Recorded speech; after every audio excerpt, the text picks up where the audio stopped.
Hi Roy, it's Jane Bear calling. We're about to start the meeting, so I'm hooking you into the meeting. Can you hear me? Okay. Kia ora koutou katoa, ngā mihi nui. Welcome, ladies and gentlemen, to this extraordinary meeting of the New Plymouth District Council. Just in terms of the phone call you've heard, we've just got Councillor Roy Weaver dialing in from another part of the world to join us for this meeting. Last year, we started an extended period of community consultation around our top 10 focus areas. We spent 5 months profiling the issues that came up through the election campaign. We received more than 3,000 survey responses and got a clear steer from our people where they wanted us to focus as we developed a 10-year plan for where we take New Plymouth District. There are 4 big issues in this long-term plan, and I'll start with water resilience. Water is part of our core business, and what we've seen over the past few years is 4 factors that have really changed the landscape in terms of the way we deal with drinking water, wastewater and stormwater. The first is community expectations. Our community, there was a time when our community was comfortable with us putting raw effluent into our rivers and into the sea. And then we started to invest in outfalls so that they weren't going into the river, they were going out to the sea. Then we started to treat our sewage, and again, that for a while was enough for our people. And then there was an expectation that the systems, when they fail, should not allow any leakage into our waterways or the seas. So community expectations are constantly increasing on that. We've also got increasing environmental standards being imposed by central government, and you will be, or many of you will be aware of the Havelock inquiry. We've also got the impacts of climate change, and many of you will be aware of, we've had 3 extremely high rainfall events in the past 7 months, as well as this high windfall which caused our water outage. And the 4th factor is that coming into the council in the last 2 years have been fresh eyes. Myself, a number of councillors, a number of new staff, including our new CE, new COO. And so looking at that, that's why we took a pause in terms of the consultation following the water outage and said, what do we think are the prudent next steps to take in terms of investing in the future of our district? The second big issue that came through is zero waste, 2040. Our community is passionate about the environment and unwinding some of the harm that's been done in the past.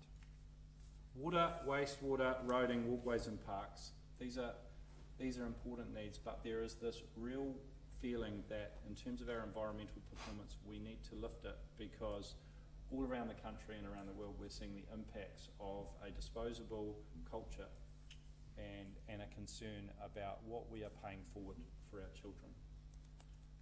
And so you'll see that zero waste coming through in the consultation document. Those things are about needs, but also what the community said, what about the wants? What about those extra things?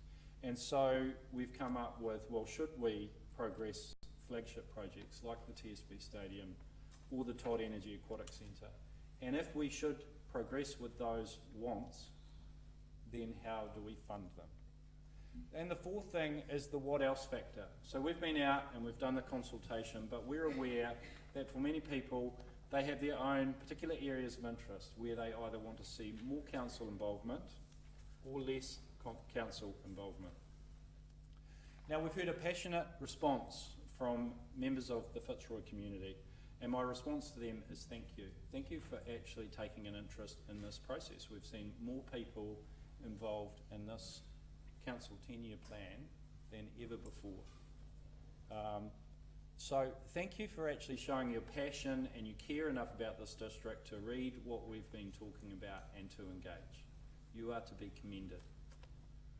Building a lifestyle capital isn't easy, and it's great that we're going to have and we are having a mature conversation about these issues which impact us all. We thank you for sharing your views, and we're interested in inviting the wider community to engage on these issues as well. Around the table with me is a diverse range of highly competent councillors. I could not have asked for a better team of people to work with. You selected this team, and I believe you've done a very, very good job. The people around this table have an open mind. Collectively, we have worked with management and prepared a draft. You've seen from the last year that this council is committed to going out and consulting with its community over and above the requirements of the Local Government Act. We have an open mind about the way forward, and we're working through a process to say, right, people of New Plymouth District, people with a care for New Plymouth District, here's a draft, tell us what you think. We want to put together the best 10-year plan that this district has ever seen, and the way that we do that is engaging our community, taking their collective thoughts on wants and needs and aspirations, and developing a plan that reflects our collective aspirations for the district. So with that, I will ask the Deputy Mayor, Richard Jordan, to provide a health and safety briefing. Thank you, Your Worship. In the event of an emergency, please follow the instructions of council staff. Please exit through the main entrance. Once you reach the footpath, please turn right and walk towards Pukekura Park, congregating outside the Spark building. Please do not block the footpath for other users. Staff will guide you to an alternative route if necessary. If there is an earthquake, drop, cover and hold where possible. And please be mindful of the glass overhead. Please remain where you are until further instruction is given. Can I, Worship, just say? You may. I attended the International Triathlon yesterday on behalf of the council, and doing that, I didn't run it, but I received this for walking across and picking this up, because they wish to thank the New Plymouth District Council for being a magnificent host for the event. The coverage that we get from this event is unprecedented. It's worldwide, it's international, and it's brilliant and all positive. And with that, because they go around, there's cameras, you realise that follow them around. They show our seashore, our mountain, every part of our province in the best possible light. So with that, Your Worship, I'd like to give it to you, because I only received it on our behalf. You're the boss.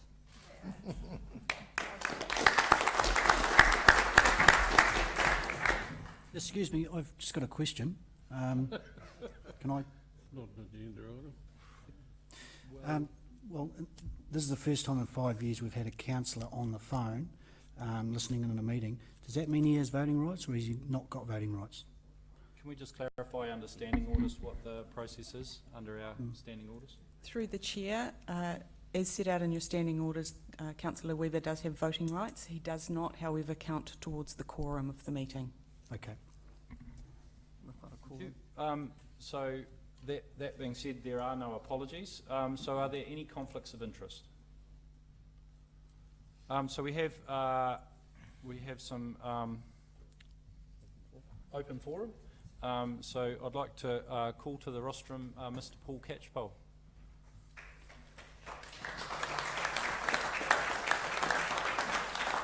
So welcome, Mr. Catchpole. We've got 5 minutes for open forum, and what we'll do is we'll allow a couple of questions at the conclusion of that. Yep, thank you. Well, here we are again, and you'll not be surprised to know that I wish to address the matter of the proposal to develop the Fitzroy Golf Club land, which is already efficiently used and not in any way to be considered surplus land. The leader of this council is fond of quoting his little catchphrase, "Love this place." Apart from being a poor use of the English language, he should not continue to use it. We, all the objectors to this proposal, can faithfully use it because we are the ones that love this place. His worship clearly doesn't, or he wouldn't persist with this proposal. Councillors may not be aware that last Wednesday, on the 21st, I had a meeting with his worship in an attempt to get him to see sense. Bit of a waste of time, really, because he sees himself as a flash land developer, but he wants to use our money to do it. I will only comment briefly on the standard of the consultation document that we now have, because I know that Craig's going to do that. I agree with the premise, though, that the document is simply waffle, particularly the section entitled Alternative Funding Sources. In our meeting, His Worship stated that he intends to use the funds from developing the golf course to buy green space out past Bell Block. When I suggested that was simply swapping green space for green space, he said new green space was urgently needed out there. So whose fault is that, I asked? The council have control of the district plan, and it is them that have allowed that situation to develop. I was told too that it is not possible to delete this proposal from the plan because it is passed by the whole council. If that is the case, how come we are now having a submission progress, and just in the last few days we have the incredible revelation that behind the scenes things have been occurring that you solicitors, you councillors, have been completely unaware of? If, God forbid, I was a councillor, I would be absolutely incensed and would be calling for heads to roll. That sort of situation is completely intolerable. His Worship also asked me what I thought he should do. I said the very least you can do is put this whole thing on the back burner and let it be investigated properly. He thought it already had been. How silly is that? He also told me he sensed I was angry. How very astute. Except he underestimated me. I was actually a rate. Now I have a suggestion. Are any of you councillors sensible or brave enough to move a motion to delete the body of the alternative funding sources section from the annual plan and replace it with the words, see the section entitled PIF? I suggest this because the section is just a make-weight in the plan. It admits that there are problems in implementing it. It also states that its figures are based on a high-level analysis. That's easy to say, but we don't know who did that analysis. If it's staff, then I can't accept its high level. Shades of the earlier council work here. It also says, Council believes there are no impediments to starting this process. The initial investigation some years ago, and now this very section, says that there are impediments. Another unrelated problem, and it's a very serious one, is that this land is held in trust to be administered as was originally intended by the donors, not always voluntary, I might add. It is not land to be held in fee simple as our own residential titles are. On the face of it, it might look as if it is, but in the eyes of the law, it isn't. His Worship tried to compare this proposal with a development that has happened in Napier. There is no comparison. The Napier development was not on reserved land. Since this country's earliest development, our forebears looked to the future and legislated to protect a percentage of land from development. Today, all subdivisions contribute, either in land area or in cash. It is the law of the land. It always has been, and I don't see it changing. Our green space is an integral part and a very important part of this district. It is part and parcel of why we, residents and ratepayers, and all the many visitors do truly love this place. To achieve the removal of reserve status requires ministerial approval. That has never been easy, and neither should it be. I note there are suggestions of interference here too. Passing this document for consultation in its current form today will not achieve the Mayor's hopes. It will just mean the argument goes on to another day. It even says that in the document. Thank you, Mr. Catchroll. It That's also 5 minutes. wastes Are you available to answer a couple of questions? Sorry? We've been through the 5 minutes. Are you available to answer a couple of questions? I haven't actually finished yet. I Sure. wouldn't mind another 5 minutes, or another 2 or 3 minutes at least. We've given you the allowable time. I'd like to move that he continue. Continue, Nick.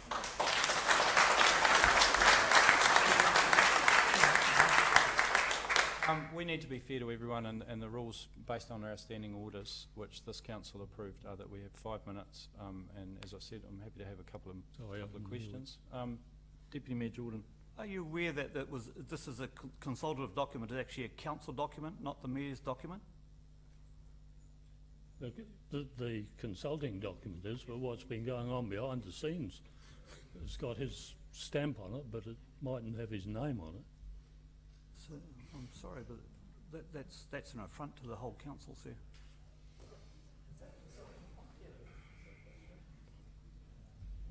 Any further questions for Mr. Catchpole? Thank you, Mr. Catchpole, for your thoughts. Now I'll call Mr. Craig Williamson. I would actually really have liked to finish. I had some. Sure. Well, I understood that it was communicated to you that we had an open forum and that there was 5 minutes time limit based on standing I was orders. under the impression from reading the council webpage that a deputation. Yeah, I'm not here to have an argument with 10 you. minutes. Mr. Williamson. No, you never listen.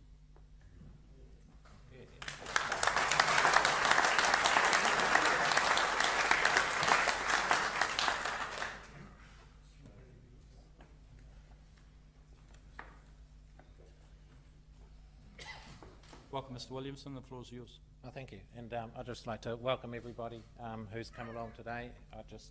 And I'd like to say that it's not just Fitzroy people. They are not just golf course people. And it was a great speech at the start, Your Worship. But I think just about everybody here is here because they're worried about this, and they oppose this plan to cut up Paringa Park and our reserve land. Is everybody here for that? Right, I'm gonna, because 5 minutes goes quickly, as we just realised. So you're talking, and I've been told that I can't repeat the same stuff that I spoke about last time, and look, I wish it wasn't me, but it is. Okay, so you're talking about having a robust discussion on all the issues and options. I've got your document here, your consultation document, which you guys are discussing today, and I really hope that you don't ask questions of me, the messenger, all right? You ask questions of each other and of your mayor and of your staff when the time comes to debate this and discuss this properly. We invite you to look at this plan and challenge to consider a range of options. Okay, I'm going to shoot through. I'm going to pass over water, and I'm going to pass over zero waste, and I'm into your flagship projects. Okay, so you've come up with 2 flagship projects that you want to talk about now. The walkway one's disappeared. Both of them don't start till 2026. Okay, you do have another chance, as you all know, to have another long-term plan, to put forward the long-term plan and change the long-term plan and discuss and debate the long-term plan in 3 years' time. We're talking about things that may not even start until 2026. I do remember that even the TSB one, when that was mooted, that was 26 million or 21 million. Now it's 33 million. What's it going to cost in 2026 when it's begun? The issue I have, and I believe from the I believe that if you're going to make decisions, you need to make them in a committee meeting, in a public committee meeting, not in a workshop. Yeah, you've put some options out there, but how did you arrive at these options? You have decided, you've come up with an option to redevelop TSB Stadium, and here it is. And this is what it looks like. When did you discuss exactly what that option would look like? And when was that public meeting held? Because I can't find any minutes for it. The same with the Aquatic Centre. You put out one option about the Aquatic Centre, but that option itself should have had a range of options before it even landed here, I believe. And I'm going fast because I'm halfway through and I'm not halfway there. Yeah, the swimming pool one, my God. Okay, and where are we? Funding sources. Again, just like Mr. Catchpole, you're talking about alternative funding sources, plural. You've only identified one. You're talking about not having a predetermined decision. I think the public believe you have already predetermined your decision by the way that the media, that you have been presenting this to the media, okay, or in the media, and the way that you've been talking about it. You're giving, it's a predetermined decision by the looks of it, and even this picture here, okay? You've pushed the area in question right down into the corner of the map for some reason. You've blown it up over here.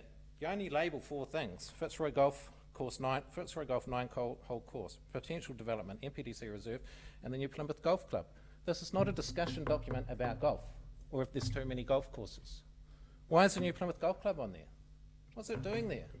If you're not trying to predetermine or persuade the public to head down a certain track. Risks. We read about the risks. So the risks are risks associated with entering into land development, and you're going to be spending millions and millions of dollars on this, it says in your document. Actually, there's a risk that reserve status is not going to be that revoking the reserve status won't be achieved. And once again, as Mr. Catchpole mentioned, you're talking about there are no impediments to starting this process. Excuse me, it's recreational reserve land being used for recreation. That is an impediment, I believe. And I just want to jump straight to, I had an issue with, oh no, there's something about debt funding would provide the greatest certainty for funding flagship projects. It would not require resources to go through the process of preparing land for sale and development, as well as retaining current green space. Okay, that's not your preferred option, obviously. And I'm going to just jump right through to your alternative funding. You're talking about options. There are none. You've provided one. There is no plural. And here, your submission form, or your draft submission form, plural again. Option 1, a combination of alternative funding sources, plural. You're only presenting one. Cut up the golf course, or look at reserve land. You're actually identifying that as one. They are not alternative funding sources. So your questions here are not quite right. 7 seconds, all right. You should, if you're going to proceed with this, you should start with a question like, and he's going to stop me now, so perhaps someone could ask me if I could say what the questions I think are going to be. Feel free to Can I say? give us your Very questions. good. It's be a far fairer document and far less misleading. I think you're trying to muddle the public by saying there are alternative funding options when you're only considering one. And then when you get your submission forms back and your feedback back, that may encourage you to head down your predetermined pathway. So I just wonder why, and I hope that you guys can debate this later, what if you keep this stuff in there, and I don't think you should for a range of reasons, why would question number 1 be something like, should the New Plymouth District Council create a CCO, a council-controlled organisation, that is a property development company? Yes or no? Strongly agree, disagree? Question number 2, if you answered yes to this, if you agree with this, should the New Plymouth District Council develop public reserve land? Yes or no? And if you agree with that one, yes, some people might, should the New Plymouth District Council develop Paringa Park? Thank you, Mr. Williamson. Appreciate your time. You'd indicated you'd prefer the questions to be asked of management and myself. Is that correct? Yes, actually, I'm really looking forward to you guys amongst yourselves having a robust discussion about this and asking some very pertinent and pointed questions of. Can I ask you a question, Mr. Williamson? Worship, Sure. can I? Would you prefer that we didn't go out and consult with our public, our community?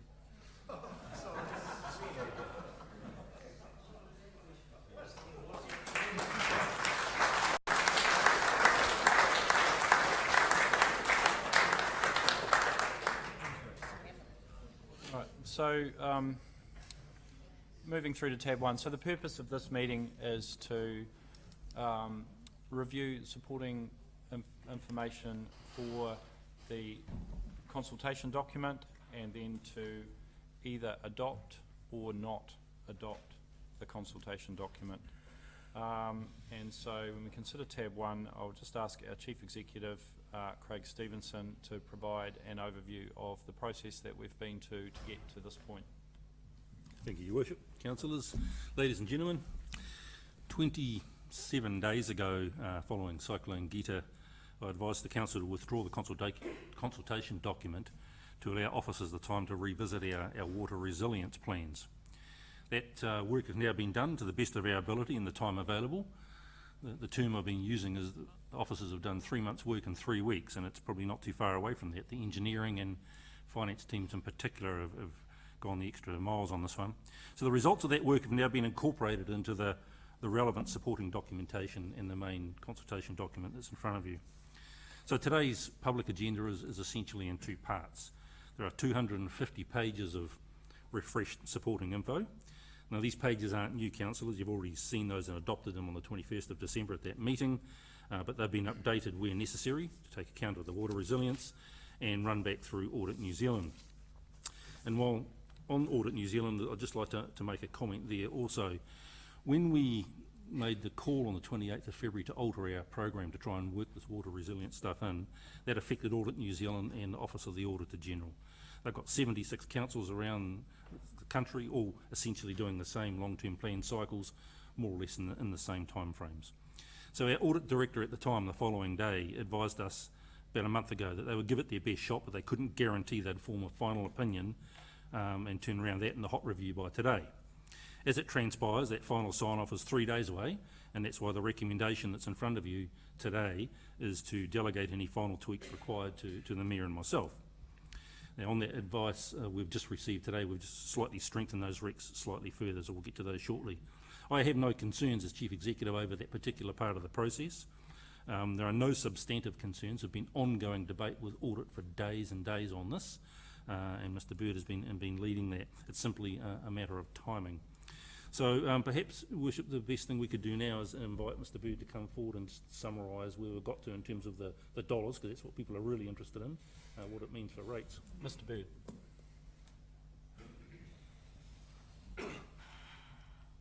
Your Worship, Council. So in December, the Council, as CEO noted, approved the draft 10-year plan. We had a 3.9% rates increase in year one and a 2.9% average over the 10 years for the average residential ratepayer. The work done before we got to the water resilience stuff, the final kind of budget review, a few comments from audit, we ended up at 3.8% in year one and 2.8% of the 10-year average for the average residential ratepayer. So no fundamental change from what the Council approved in December to the final budget review and comments from audit. As the CEO has mentioned, we've now done a lot of work in terms of water resilience. We already had some money in the 10-year plan for water resilience, but as a result of Cyclone Gita, we've taken another look at that and added some costs in. So we're going to go and ask the public through the consultation period that starts from the 6th of April about what we want to spend in terms of risk reduction. The reality is this is a trade-off between cost versus risk for the community. What we've done in the 10-year draft plan is include approximately $1 a week increase in rates for the average residential ratepayer. That's being spent in terms of $27 million of capital investment that goes directly to improving the resilience of our infrastructure. We've put in $17 million for operational investment, which is around preventative maintenance, understanding our networks, understanding the condition assessment of the various networks over the 10-year period. That spend will also allow us to respond better if there is another event in terms of impacts on our Three Waters network. So the draft consultation document has a number of options around that for the community to consider, as it does with all the things we're asking the community to comment on. What that's resulted in is a 6.3% rates increase in year one and a 3.2% increase over the 10-year period, the average of the 10-year period for the average residential ratepayer. Thank you. So with regards to tab 1, are there questions of clarification? Councillor John McLeod. Thank you, Worship. 3 questions of clarification. First question, and it's on the first page of your document, councillors. This document looks at exceeding our 5% annual rates cap thresholds. This threshold is put in place for a good reason in the policy, and we're doing it in the first year and the second year and the 4th year. So we're doing it 3 years out of 10. Why are we exceeding that threshold when it's put in there for a good reason? Your Worship, the simple answer to that is the threshold is self-imposed by Council. Correct. Okay? What we have done is we've just outlined, is revisited the water resilience plans around the Cyclone Gita incident. That has resulted in an increase in years 1, 2 and 4. You're quite right, Councillor. And the Council is perfectly entitled to make that decision, cognizant of the fact it's exceeding its own self-imposed threshold. There's nothing to stop us going to consultation on that fact. Question 2. page 102, transport 7.4, bottom of the page. Please explain the second to last sentence, bottom of the first column. It states, as they occur in less critical pipes. Where do pipes fit in a transport situation?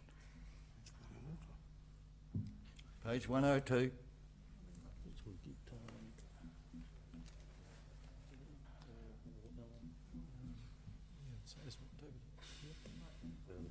Could I call our infrastructure manager, Mr. David Langford, to answer that question?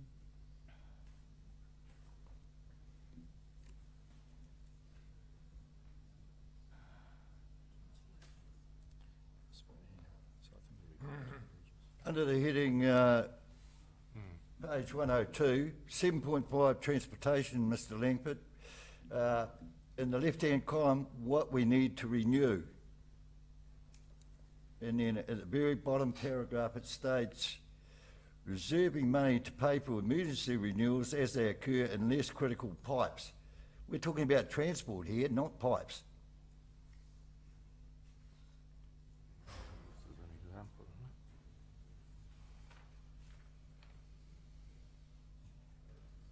Can I help? So what are we doing? Let them find it. 102, transportation, very last basic sentence on the left-hand column. Through your worship, the statement there is repeating our general approach to managing our infrastructure. So what it is trying to say there is that we will take a very proactive approach to managing our critical infrastructure, where the consequence of failure is high, and then where the consequence of failure is low, we will try and extract the maximum value from the life of those assets by running them as long as possible. Our transport infrastructure is managed in the same way as our Three Waters infrastructure, but our transportation infrastructure does also include some pipe network for the stormwater systems in the road reserve. I think that's a good enough answer, Mr. Langford. I think it's been cut and pasted off the previous ones in my personal view. Sort your act out. Thank you, Your Worship. Next question. Next question, page 107, rec and open spaces, column 2, second paragraph. It states, rebuild cricket ground terraces. What's wrong with them? They look fine to me. I don't think they need rebuilding. Page 107, so why are we looking at it? Worship, I believe this is part of the debate rather than the questions of officers. If you wish to debate the state of Pukekohe Park, I would suspect that we wait for the debate. If it's a question of clarification, Your Worship, I want to know why we're looking at the terraces. I've been up there just recently and there's nothing wrong with them. Why are we looking at them?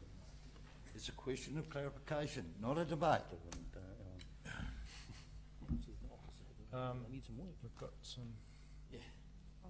Mr. Liam Hodgetts. Yes, thanks, Your Worship, and thanks, Councillor MacLeod, for your question. Pukekohe Park terraces have been experiencing some slumping. It may not be clearly evident to your eye, but for the Parks Reserves team, it's important that we make those terraces safe. So this is highlighting the fact that we're going to look at that in the future. Fine. Thank you, Worship. No further questions at this time. Councillor Melody. I have some questions around the forecasting assumptions. Possibly Mr. Bird, I'd suggest. Thank you. I'm assuming it's Mr. Bird. How about we hear the questions and okay. we'll make a determination on the appropriate. So the very first one's page 26 on our agenda, and it is page 10 and 11 of the economic assessment. It talks about economic growth, and on page 11 of the document it talks about the uncertainty and impact on the council and impact on the community. I was just interested to know if the recent announcement by the government that they're considering shutting all future oil and gas exploration down has necessitated a review of the those uncertainties and impacts.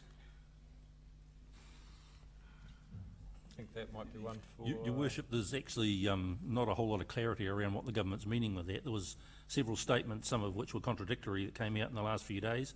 These assumptions were written well in advance of that, Councillor, so there's no reflection of the latest government utterings in terms of those. If we have to end up altering any of the assumptions, that will now become part of the process through to full adoption by 30th June of the entire long-term plan. Thank you. Second question. It's page 59 of our document and page 43, 44 of the assessment, and that's to do with the potential sale of Paringa Park. Under uncertainty, it's medium, and under impact, it says low. To my mind, I wonder whether medium uncertainty, considering the look at the revocation process, medium is not good enough, and I also wonder whether the impact on the community is low as well. Your Worship, I think to be fair to the authors of the assumptions, when these were written, it was some months ago, they probably haven't been revisited in the light of the current interest in this particular item. So actually, I would take your comments on board. We could well tweak those. Thank you. And last question on this matter is page 62 of our document, which is page 46 of the forecasting assumption, talking about Yarrow Stadium. The uncertainty is low and the impact on the council and community is low. I wonder, although we don't know the full story yet, whether in fact low is a low threshold is too low. Mr. Bird to comment on that one, or Mr. Wright? Possibly one for Mr. Bird in terms of financial implications. I accept we don't know the full story, but these are forecasts. Well, Mr. Hodges. Thanks, Your Worship. So clearly the uncertainty is still low from a financial point of view. Just reminding Council, of course, we're the managers of that asset, not the owners. So our risk weighting is slightly lower. The impact on the council and the community is low because we actually don't know what the impact will be in the future, and it's certainly not an impact that necessarily this council will be passing on to its ratepayers. It's the asset's owned by Taranaki Regional Council, and as I said before, that's still yet to be determined. The only other point I'd make is that under the significance engagement policy, there are certain rankings and profiles for how we rate these assets, and certainly for the previous statement as well.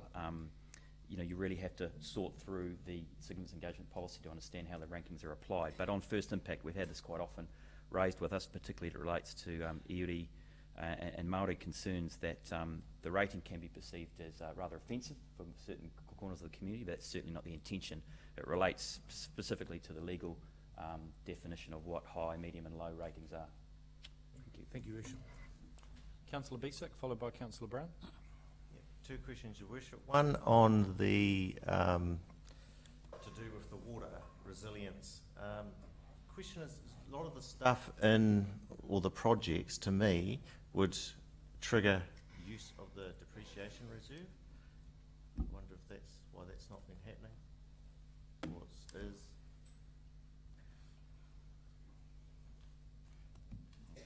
Worship. So we can't use the depreciation or renewal reserve on the basis that these are actually level of service improvements and not replacing existing assets. So we can only use a renewal reserve when we're replacing a like-for-like asset, and this is actually increasing the service levels in relations to those assets. Accept that. Second question, just on Yarrow Stadium. My recollection is Yarrow Stadium has now got more detail in it than it did in the previous document. We've now got funding amount and a split of how it's going to be funded. When was that decided or put in? What page? Do you have a page number? Well, if you look at page 7, agree to add the TSV Stadium redevelopment year 8 of the plan, etc. 33.5 million is preferred flagship project with 17.5 million to be funded from recycling council land and 16 million from borrowing. What a waste. so it's a different stadium. You're talking about the... You asked the... Yeah, what was... Sorry, I mentioned Yarrow, so I mean TSB Stadium, sorry. Okay. So could you just repeat the question from the start? So we can go. Well, the question is, when did this detail go in to this extent? Because it's now come to the forefront. I believe it may be because of the auditor wanting more detail. But when did we have the discussion on the split? On the funding model. On the funding split, funding model. Between borrowing and... Through your worship, the funding split is based on what has previously been discussed with council, and I think was in the original long-term plan, that of the money raised from the sale of, or possible sale, as we're consulting on, would be split 50-50 between flagship projects and further investment for further land development to create further opportunities for investment further down the track. So that's based on that 50-50 split. But am I correct that this is actually more detailed than what we've had before? I mean, saying split 50-50 doesn't necessarily mean we're going to fund something 50%. Flagship projects, we've now got a flagship project that we're saying that we want to consult on, not flagship projects as per se. So yes, we have a flagship project in terms of, one, there are options in the consultation document, I think 5 of them in total in terms of what we're asking the community to comment on. Councillor Brown. Thank you, Worship. Isn't it great when you get a crowd here? It suddenly changes everything. It feels like we're at more of a trial than a hearing. Quite enjoying the formality for a change. Thank you. Come back next week, chaps. My question is to Mr. Stevenson, and following up on Councillor Melody's one. I appreciate that the bill forecasts were done some time ago through necessity. But in your answer, can you just clarify that if things do change substantially, oil and gas exploration between now and when we make our decision, that Bill will be asked to make an adjusted forecast for us to consider? Your Worship, I think the simple answer to that is yes. I mean, obviously we're some months away from adoption of the final document, Councillor. This draft is prepared on what officers know at the time, and most of the work was done October, November, December last year, and then of course came to council on the 21st. So if there's substantial changes between now and adoption, which is the 12th of June, that materially affect council's position or our finances or anything like that, then obviously those adjustments will be worked in. That's one of the beauties we have in terms of the statutory process unfolding in front of us over the next few months. Thank you. Supplementary, Your Worship. Second one, to just following up on the Arrows Stadium, Councillor Melody again, with the costs not being incurred by this council, so it's not part of the LTP, but surely the fact that we're the lessor and we've got the rugby union and a catering company that we're having to rehouse somewhere else gives us a reasonably significant cost that should be factored in. Your Worship, the council is correct. There are some costs in there, some known and some unknown. The way we're approaching that is in conjunction with Taranaki Regional Council, and of course with the asset owner. We have reached some agreement for meeting short-term recovery costs between the two councils. That will largely come out of this financial year. That's why it doesn't appear in this document, Councillor. There will undoubtedly be some impact on the long-term plan, years 1 to whatever. We don't know that detail at this stage. By the time we finalise this on the 12th of June, we're very likely to have a lot more of that in place. At the moment, any expenses are being met out of current operating costs and will impact on any end-of-year surplus. Okay. And final question, just very quickly. Can you confirm that Councillor Weaver's still on the phone at the other end? I just heard a shuffle just a few minutes ago, Councillor, so I believe he is. Oh, excellent. Thank you. Can you hear us, Roy? Yes, I can hear. You can hear everyone very clearly. Thank you. Councillor Handley. Thank you. This is a question for the Chief Executive, and I refer to page 7, item D in the motion. It's been referred to previously by Council, where the preferred flagship project is to be fully funded by Council. This is the TSB Stadium, and we have We have Yarrow Stadium, TSB Stadium, the Todd Energy Aquatic Centre, which kind of signals that our community in the past has supported such flagship projects, and I don't believe that we should, or at least I think that item D could at least indicate that alternative funding could be signalled in there, including further funding from the TSB Community Trust.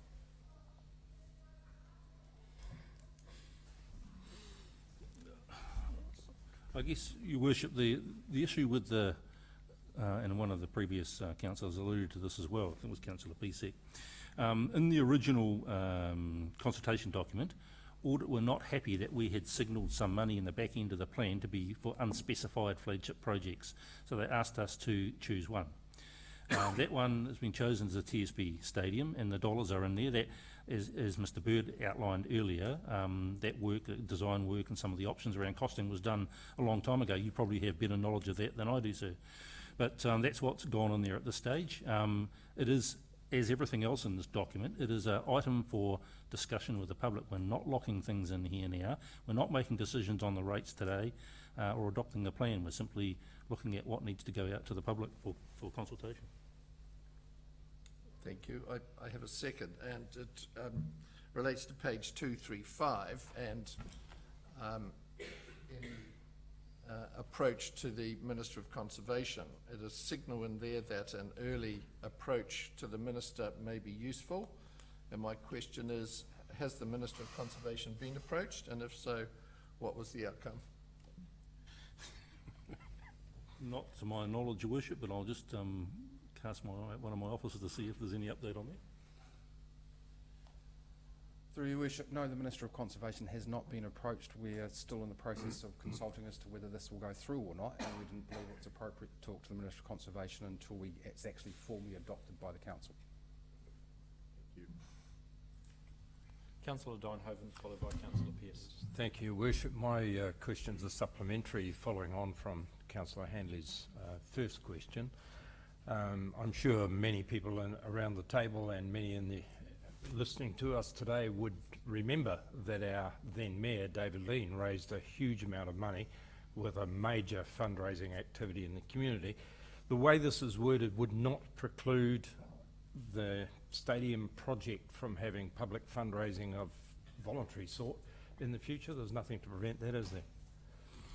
Nothing at all, Your Worship. Councillor Pearce. Thank you, Worship. Mine follows on from Councillor Handley's question as well. With item D, on the preferred flagship project, I assume that there's nothing to stop our community from identifying other projects that they would prefer, and that this would come back in the consultation process. You're saying that this is only because the audit has particularly asked for that we identify a project to comply with that, but surely our community will have the opportunity to come back and say which one they prefer. Absolutely, Your Worship. That's the whole point of this document, is to gather that kind of input. It's a starting point, it's not a finishing point. Councillor Chong. Yes, thank you. Just for the sake of the people in this room, I've got a question as well.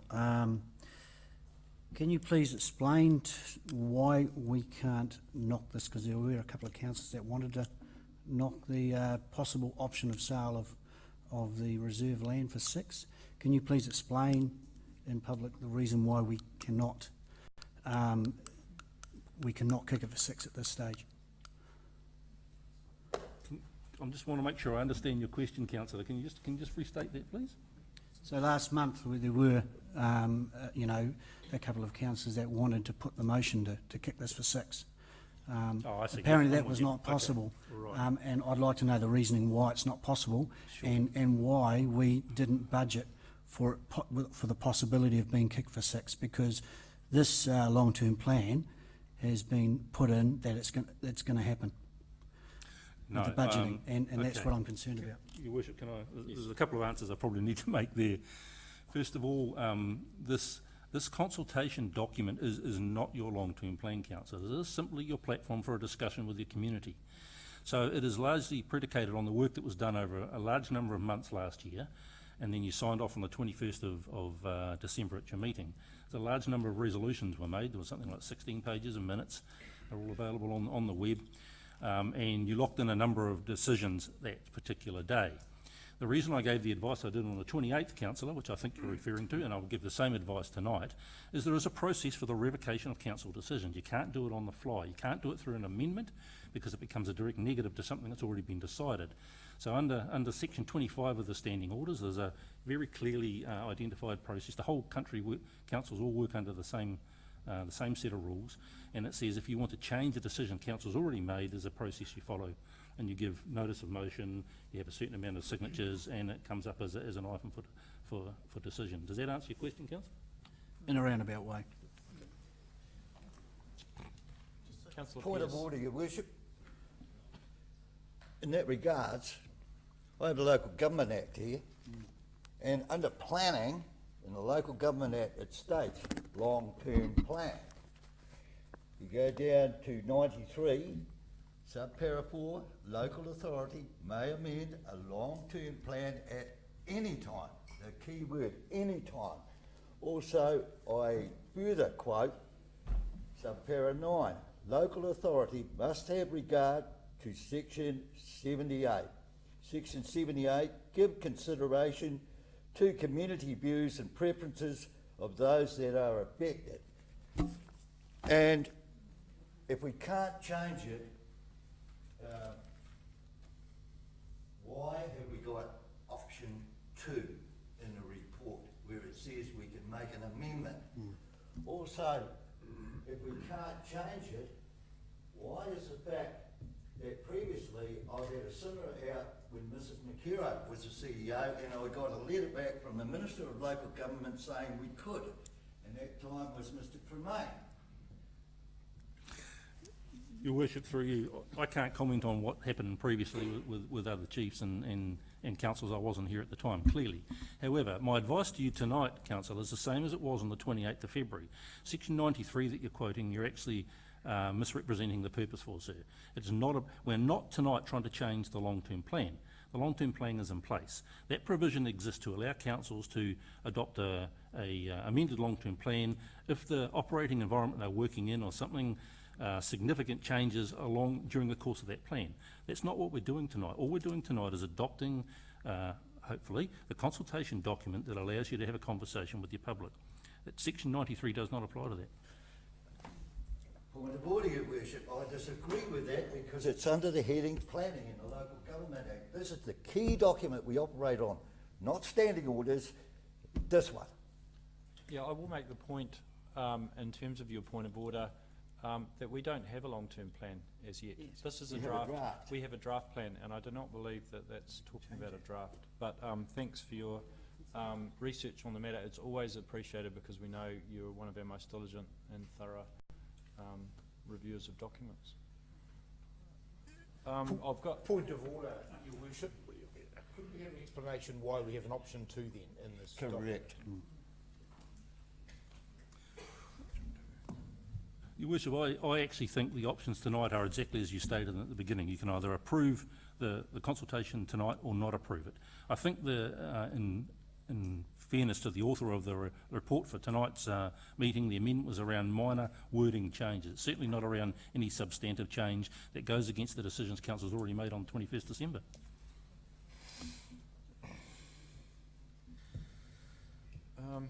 Councillor, so we've had Councillor Pearce, Councillor Besic.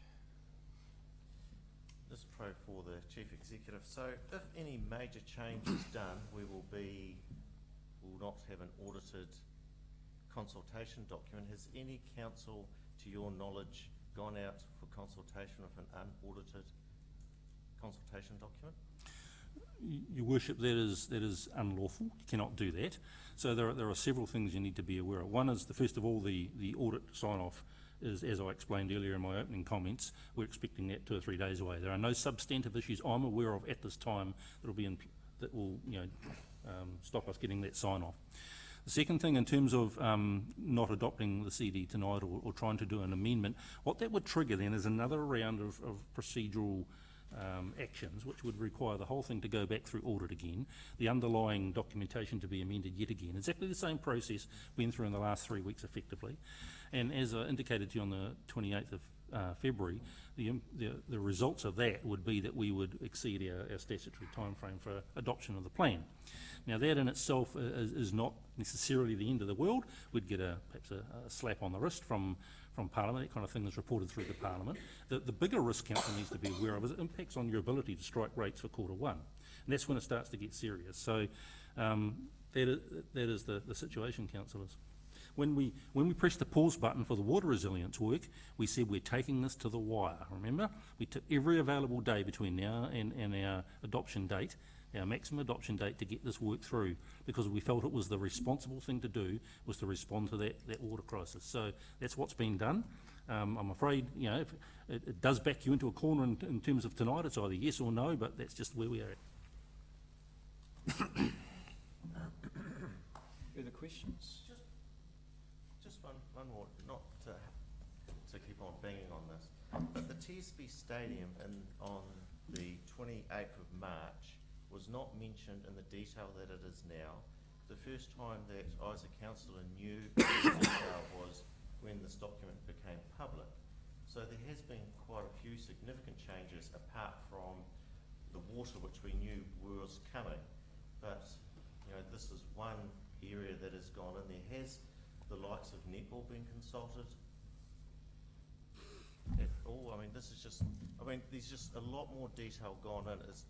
You look at the original consultation document and mentioned flagship projects. We've now got a flagship project with maybe, you know, 3 or 4 different other options, but there's a bit of detail in there, and it's older detail that's been pulled from 7, 8 years ago.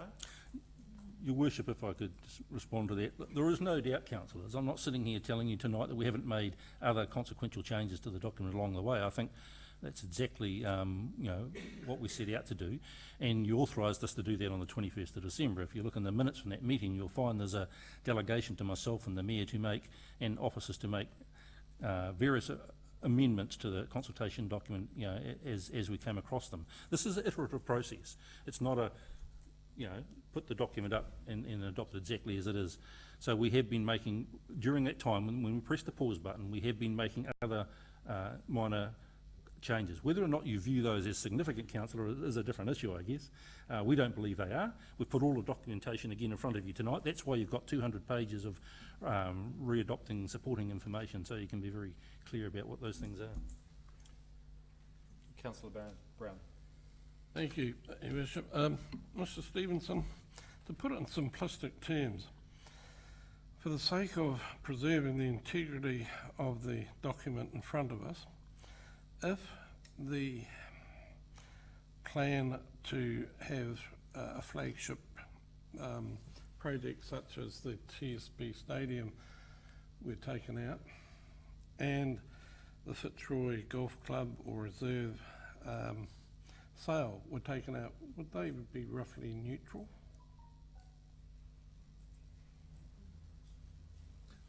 I'm not sure I understand the question, councillor. Well, in one sense you've got expenditure and another income, both are projected, so if you remove both from the LTP, it would give Audit New Zealand very little to do, and it might be a rather dignified solution tonight. Overright.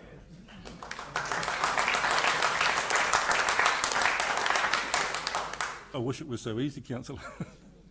That's why we pay you the big bucks. I think we'll short-circuit this. I wish to move the motion that this council adopt the updated supporting information for the 2018 to 28 long-term plan and consultation document. Okay, we have a motion moved by Deputy Mayor Jordan, seconded by Councillor Pearce. Do you wish to speak to the motion? I'm not going to go over it word for word, line by line. I don't think there's any need. But what I will say that this is a consultation document. We are not passing the new 10-year long-term plan. That's out for consultation with our community. there is part of our community. We have other parts of our community that will have their say in the submission process. I look forward to that submission process because when we come to the, I think it's the end of April, when we make the decision on our long-term plan, that is when we will decide the weight of the submissions and what weight we put on those submissions. And this council will then make the robust discussion and debate around that, and then we'll make the decision about what this community and where it is going over the next 10 years. And be aware that also there is 3 long-term plans before we get to 2028. By the time we get there will be a lot more discussion about stadiums in their future and how we fund them as we have in the past. But what I would say is that the Audit New Zealand required us to identify what we were going to do. But you can't have it on one side of the ledger where you may raise the income without having on the other side of the ledger, as Councillor Brown has probably pointed out, the expenditure item. That is a requirement by Audit New Zealand. You can't just say you're putting into a fund for future infrastructure. But I would urge you, councillors, to support this. There may be minor word amendments where there has been a spelling mistake. I'm sure somebody will point them out to us. But if there's not, the plan itself is fit to go out to our community to consult on. Thank you, Your Worship. Your Worship, can I have a point of clarification? The motion included the consultation document. My understanding was that is tab 2 and is Yeah, no, being so separately- we're talking about at this stage, tab 1? Which does not, and tab 1 does not include the consultation adoption document. of that. We'll do that with tab 2, and I think the Chief Your Executive Worship, just wants... it was actually about the information that goes into it. Yep. I'm aware of that, thank you. And just to clarify, Ms Stracker wishes to draw your attention to the screen. So through the Mayor, during today we've had some discussions with the Council's legal advisors. In the absence of the formal audit opinion, there's a recommendation there for the Council to approve in principle the documentation and to delegate authority to the Mayor and Chief Executive to adopt the final information when that audit opinion comes through. Councillors, you'll see in red where amendments have been made, so we would just seek clarification whether the mover and seconder are happy with those amendments. Bishop, I'm quite happy for that to be the case. Councillor Pearce. As well, thank you. So, Councillor Pearce, you wish to speak? No, thank you, Worship. I will come back to the consultation document because I think that's truly what it's all about. Thank you. Does anyone else, anyone wish to speak to the motion? Councillor McLeod. I move an amendment, Your Worship. The amendment, delete from the draft LTP all potential land sales to be used for council future development. Second. The Chief Executive, I think, will explain the issues with regards to that amendment. Councillors, as I alluded to earlier, you've already decided on the 21st of December what's going to go into this document. Point of order, Your You Worship. cannot revoke it now. Well, sorry, I'm talking about councillor, I'm talking about councillors, the entity, have come to some decisions. My advice to you is that it would be very unwise to try and unpick those without a proper revocation process for those decisions. This is not an amendment issue. I've amended it, I've got a second. Well, we don't accept the amendment. It goes against standing orders, and effectively it's in breach of our responsibilities as a council. Right, I wish to speak. Councillor McLeod.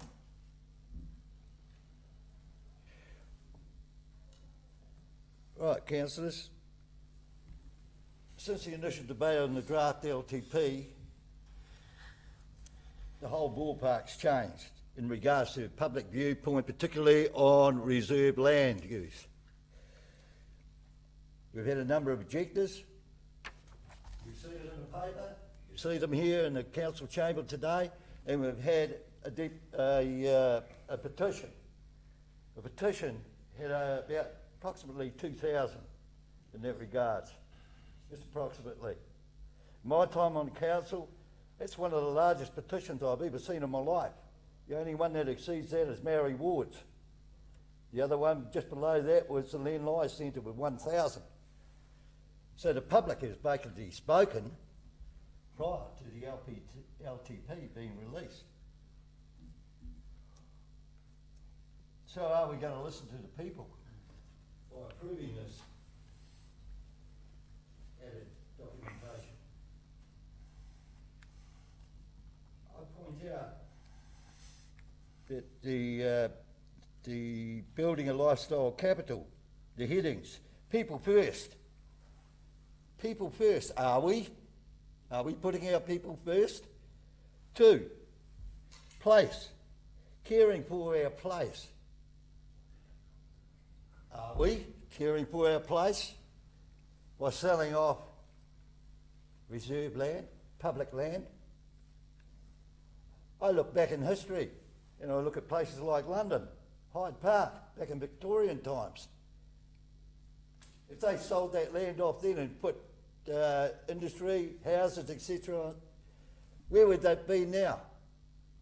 Wouldn't have it. Central Park, same. But forefathers at that time didn't think it was important to have that green space there. They would have put construction and houses and multi-apartments on the place. But they did have forethought. Are we thinking, councillors, thinking ahead, looking at our people, our children? That might be the centre of our city in the future. We don't know when we're dead and gone. But we are just caretakers of the land at this period in time. All of us sitting here, more so than others. Let's look at other facets of this document. Water resilience. What for? I believe this is just a knee-jerk reaction. Something like the first water crisis we've had, and I wouldn't call it a crisis either. Since about, I seem to recall someone mentioned 1961. They complained about it, sure. But they've got to look at their civil defence, their own personal well-being for the first 3 days. It wasn't a crisis, for God's sake.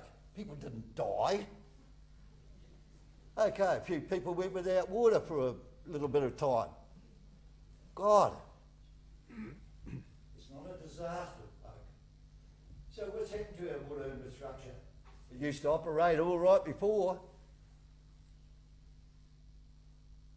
All it needs is the cleaning of the stormwater drains, get the blocks out, get that sorted, and our water resilience, extra pipes, bypasses and stuff. Nothing wrong with our water system at the moment. All we need is a better storage system.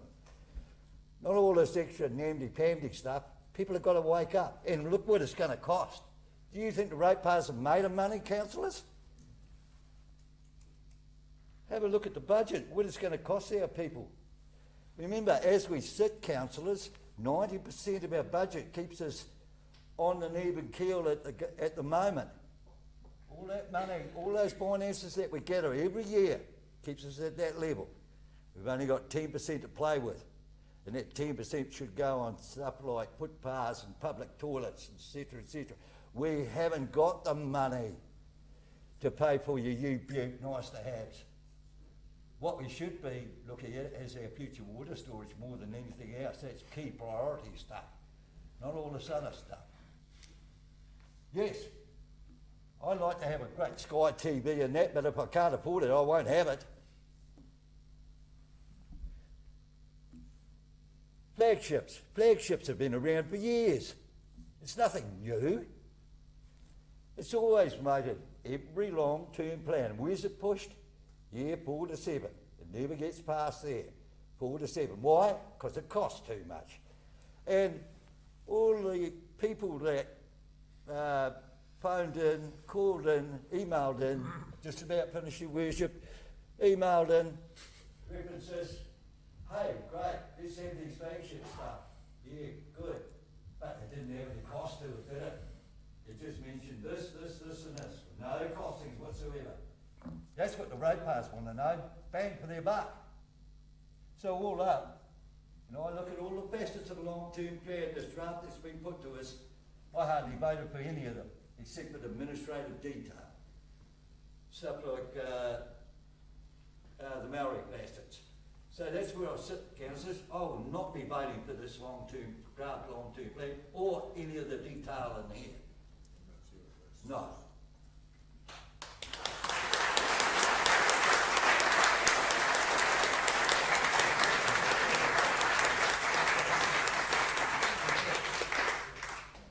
Thank you for that, Councillor McLeod. Any further debate? Councillor Bisick. Just quickly, Your Worship, I won't be voting for this either, mainly because of the TSB Stadium redevelopment being put in Year 8. This says that this is a re-adoption of our RTP supporting information, and this is a debate we haven't had. As far as I'm concerned, the audit, and I understand how it got in there, that the auditor has requested more and more information. It seems we've been led by the auditor. That's how I see it. As far as I'm concerned, there's too many assumptions, even around land sales and how much will be made. But putting a flagship, I was happy with flagship projects, but then to identify a flagship project and then pull up a design that was, if I recall, it's about 7 or 8 years old, and put it back in there, will be raising the hopes of netball and other codes. We haven't even asked the community. The question is, what do we need to, does it need fixing? So I'll be voting against this because this is a council document and I cannot put my name against it when we've got this that has changed from March the 28th until now. February 28th. February 28th, was it? Yeah, it's March now. It's been a long weekend. So I do not support that very reason.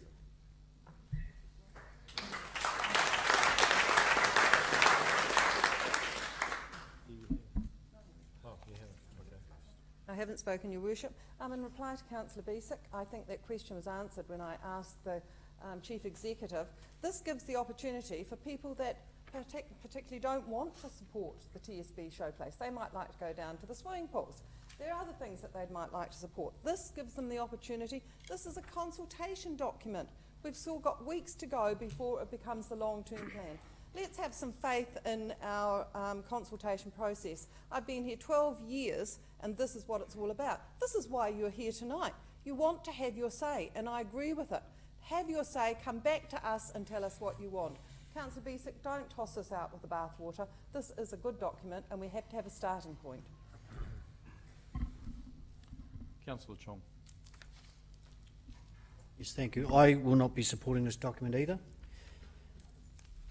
As for the flagship projects, out of everyone in this room, I raised more money personally, through time for the pool and stadium because I believed we needed it.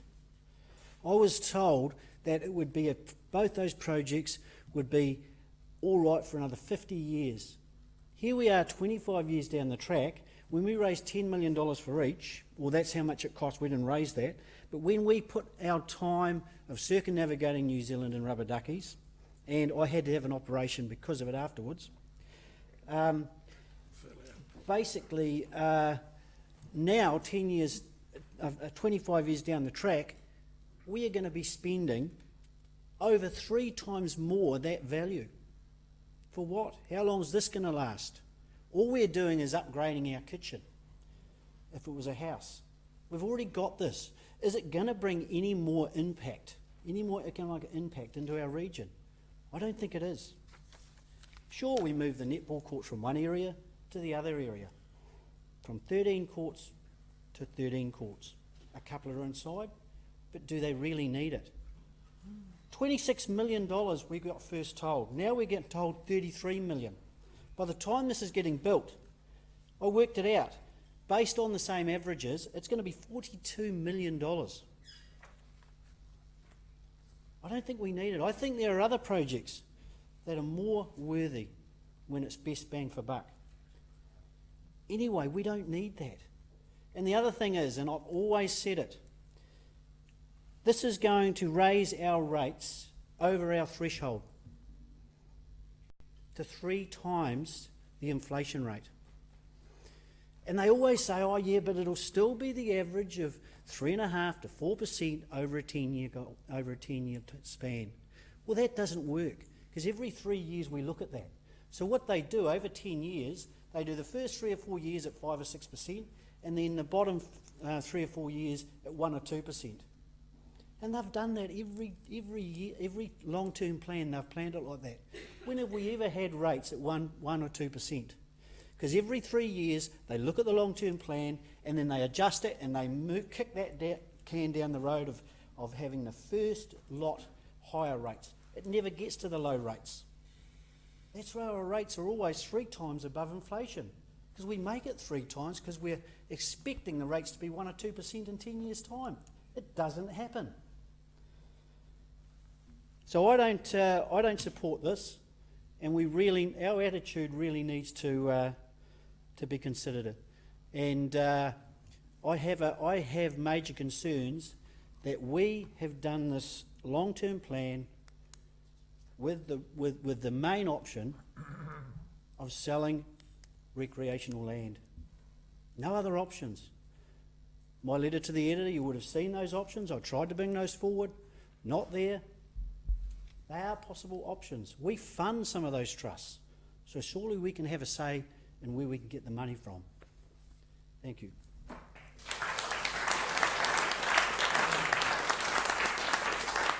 Thank you, Councillor Chong. Councillor Duynhoven, followed by Councillor Brown. Thank you, Your Worship.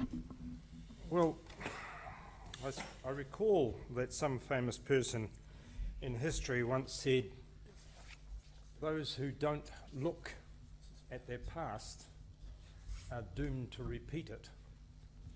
And I think there's a bit of truth in that, because this plan is a forward-looking plan, and when you look at the analysis, etc., it doesn't look back much. And I think the points made by Councillor Chong, and to a degree by Councillor McLeod, are worth teasing out a little bit. If it's about not having debt, and that's the premise on which a proposal is being put to the public if this consultation plan is agreed to and is put out for public consultation, if the debate is about do we fund projects by greater debt and load up debt, or do we do it by some alternative method which could include, and in this case the option put forward is actually selling off a council asset or reserve land in this particular case. And by the way, Councillor McLeod, I think it would be unwise to actually prevent any ever sale of reserve land, because I know there's a bit of land reserved by this council for a pump station that was never built and won't ever be built. And so therefore that land is sitting there, and I guess someone has to mow it every now and then or do something with it. And there'll be lots of little bits like that.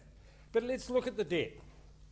When Mayor Claire Stewart, who's on the wall over there, was mayor and was replaced by Mayor Tennant, the debt was $12 million that this council had. And yes, I know inflation over time will make the relative value of that much more in today's terms. But when Mayor Tennant went and retired, the debt was $120 million. Actually, it was $200,000 short of $120 million. When I went and was replaced by Mayor Judd, the debt was $110 million. When Mayor Judd went, the debt was $113 million, and I'm not sure, Your Worship, what we'll get to in your term, however long that may be. What I do want to do though is look at. No, that wasn't a hit. Believe me, out of everyone in this room, I above all else know you can have a much shorter tenure than you plan on. However, the other thing you have to look at with debt is what your costs are for the ratepayers, and that's the critical thing. We have a one-off proposal here to have a blip for 1 year to get on top of this water infrastructure issue. Above, as Councillor McLeod so eloquently and loudly pointed out, above the 5% for 1 year. The others are within cooey of 5%. It's still a little higher than any rates increase in the last several years. But looks relatively insignificant compared to the average of 8% for the 10 years before I was elected as your mayor.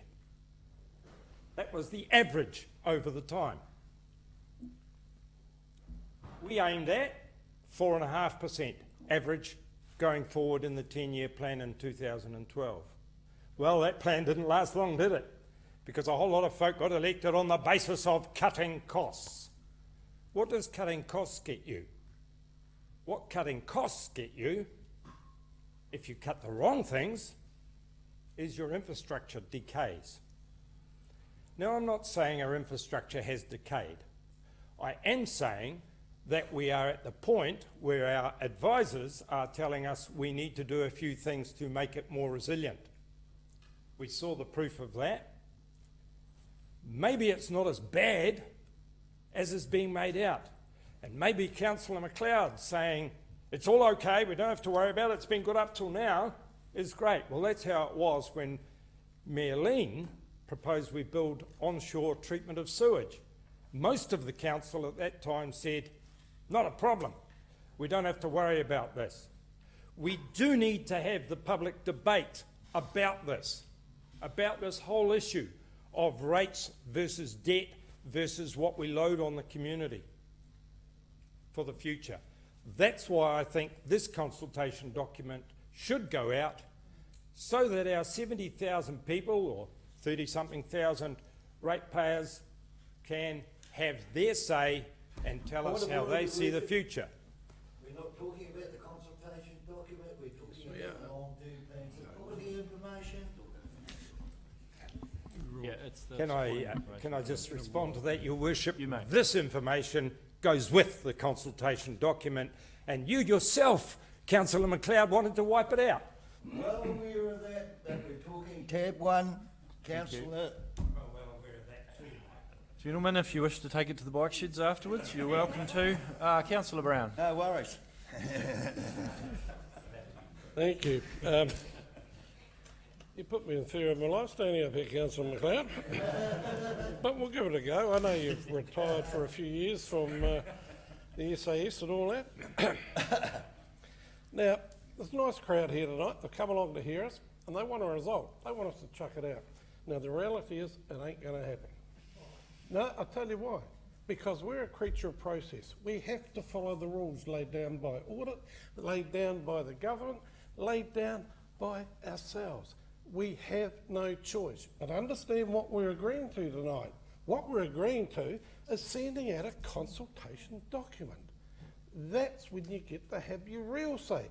Up to now, it's been great. You felt good because you come in and you clap all the good stuff, boo all the bad stuff, and you go home saying, I taught those silly buggers a lesson. Well, sadly, it doesn't work like that.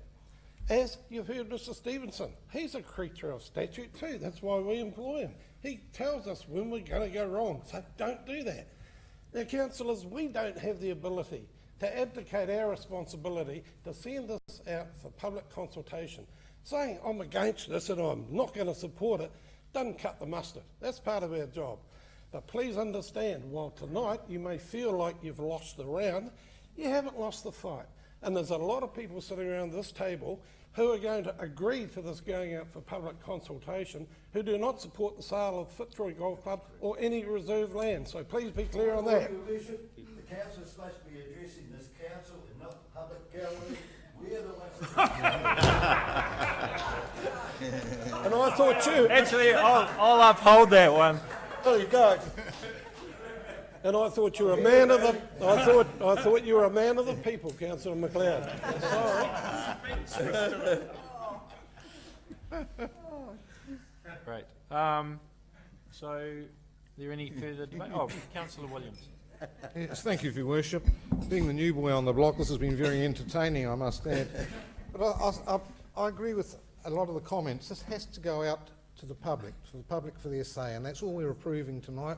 We're not voting on exactly what is going to happen in the future. We're just voting on whether or not we put this document out for public to give us the feedback on which we need, both positive and negative with some issues. And how are we to know that we're going to make the right or the wrong decision unless we do get public feedback? That's just my feelings on the matter, and I will be supporting this. Councillor Handley. Thank you, Bishop. I asked two questions before I made up my mind to support this. This is the accompanying information. It includes assumptions, the infrastructure strategy, the financial strategy, council services, financial information and statements, and the reserve revocation process. Those two questions were, in terms of point D on the motion, to make sure that we were not locked into using funding from recycling council land, and we are not. And the second one, when I asked whether we had approached the Minister of Consultation to ensure that the process had not started, and it has not. So on that basis, I'm happy to... Conservation. Oh, what did I say? Richard, consultation. Oh, the Minister of Conservation. Thank you. We should see him too.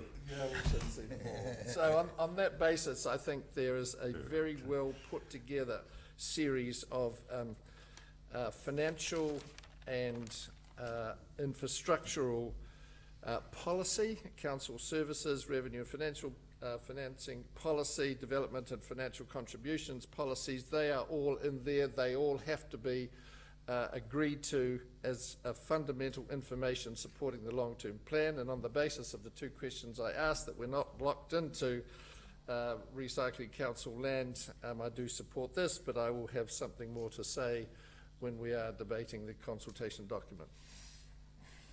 Any further debate? Deputy Mayor Jordan, you have a right of reply. Thank you, Your Worship. I think this is actually democracy at work. These are the supporting figures, assumptions for the consulting document. To actually even consider putting it out without them would be actually impossible. We've made assumptions that we will spend 2.3 million over the 10 years. These are where the figures come from that back up, and actually you can delve deeper into it if you wish. I'm not too sure. I think the Chief Executive said about 400 pages. A little nighttime reading for somebody, perhaps. But to actually say that we're actually not going out to consult, that's the next one on the list. This one here is actually to put the background to the consulting document. So I urge you all to support it. Councillor Bisick, you are included as well. Councillor McLeod, support it. Because this is going out, this is democracy at work, this is for our community to actually come back and tell us what they want. Not for us to decide tonight what the community wants. That is not our job. Our job is to listen to the community. Thank you. Thank you, and with that said, I'll put the motion. Councillor McLeod's called a division. Thank you, councillors. The motion is on the board behind me. Could you please answer yes or no when I call your name? Councillor Bisick? Democracy at work, no. Councillor Brown? Yes. Councillor Chong? No. Councillor Deinhoven? Yes. Councillor Handley? Yes. Councillor Hitchcock? Yes. Councillor Johnston? Yes. Councillor Jordan? Yes. Councillor McLeod? No. Councillor Melody? Yes. Councillor Merrick? Yes. Councillor Pearce? Yes. Councillor Weaver? You awake, Rory? Yep. Councillor Williams? Yes. His Worship the Mayor? Yes. Motion is carried. So moving to tab 2 and questions of clarification. Councillor McLeod. Thank you, Worship. I'll just get tab 2 here. Here we are. Right. Tab 2, the consultation document for long-term plan. Page 290, the feedback forms. This was mentioned by one of the submitters, actually. Now, out of the 5 means, ways to question for analysis, particularly when one requires definitive answers, this particular method used on this consultation document is the weakest. How do I know? Well, I'm only 2 papers off a degree in organisational development and training design. I did that through the Defence Force, so I know what I'm talking about. So, a yes-no answer is by far the strongest case to be used for critical questions. What we've got here, and we should have used, is yes/no answers. Why have we used this method of questioning? Because it doesn't give a finite answer.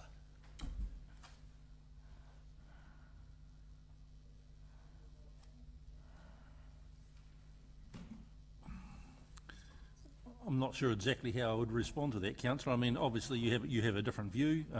The document we've got has been through endless reviews at both Audit New Zealand and OAG. A number of people have had input into it. We think it's a reasonably robust basis to go out and ask the community on. Supplementary. That may be so, CEO, but in reality, I know as a fact that to get a definitive answer is a yes or no question to be asked. This is all right for minor details. Point of order, but Your Worship. definitive, it is not. Point of order, repetition and debate. Just an opinion. Second question. In other words, I think the question is rubbish. Second question, page I think we saved our 271, opinions bottom for the chart. Bottom chart, financial impact line, 271.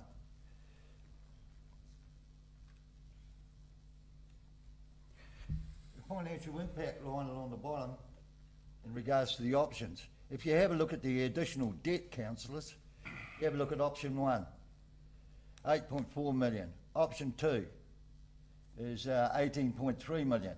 But the preferred option is option 3, right? Now, option 3 should be the cumulative debt of option 1 and 2. But if you have a look at the additional debt, it's 21.5 million. Now, that to me is something like about 5.2 million short of the combination of option 1 and 2. Why is that? Mr. Bird.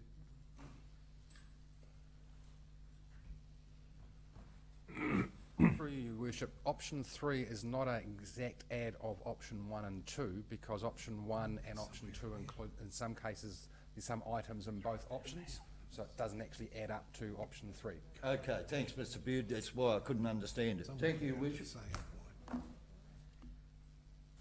Further questions? Councillor Handley. Sorry, Councillor Hitchcock. Then Councillor Handley. Question is on page 275. It was raised in the public forum around the use of the plural funding sources.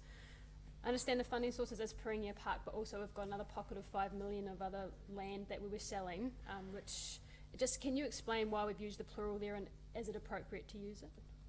And your reason why? Mr. Bird. Through you, Worship, when the document was originally drafted, we had a number of different funding options in there, and that's why we ended up with sources plural. The reality is there's the Perennia Park area, which includes a portion that relates to Fitzroy Golf Club. There's other land in that area that is not part of the Fitzroy Golf Club that's included in there.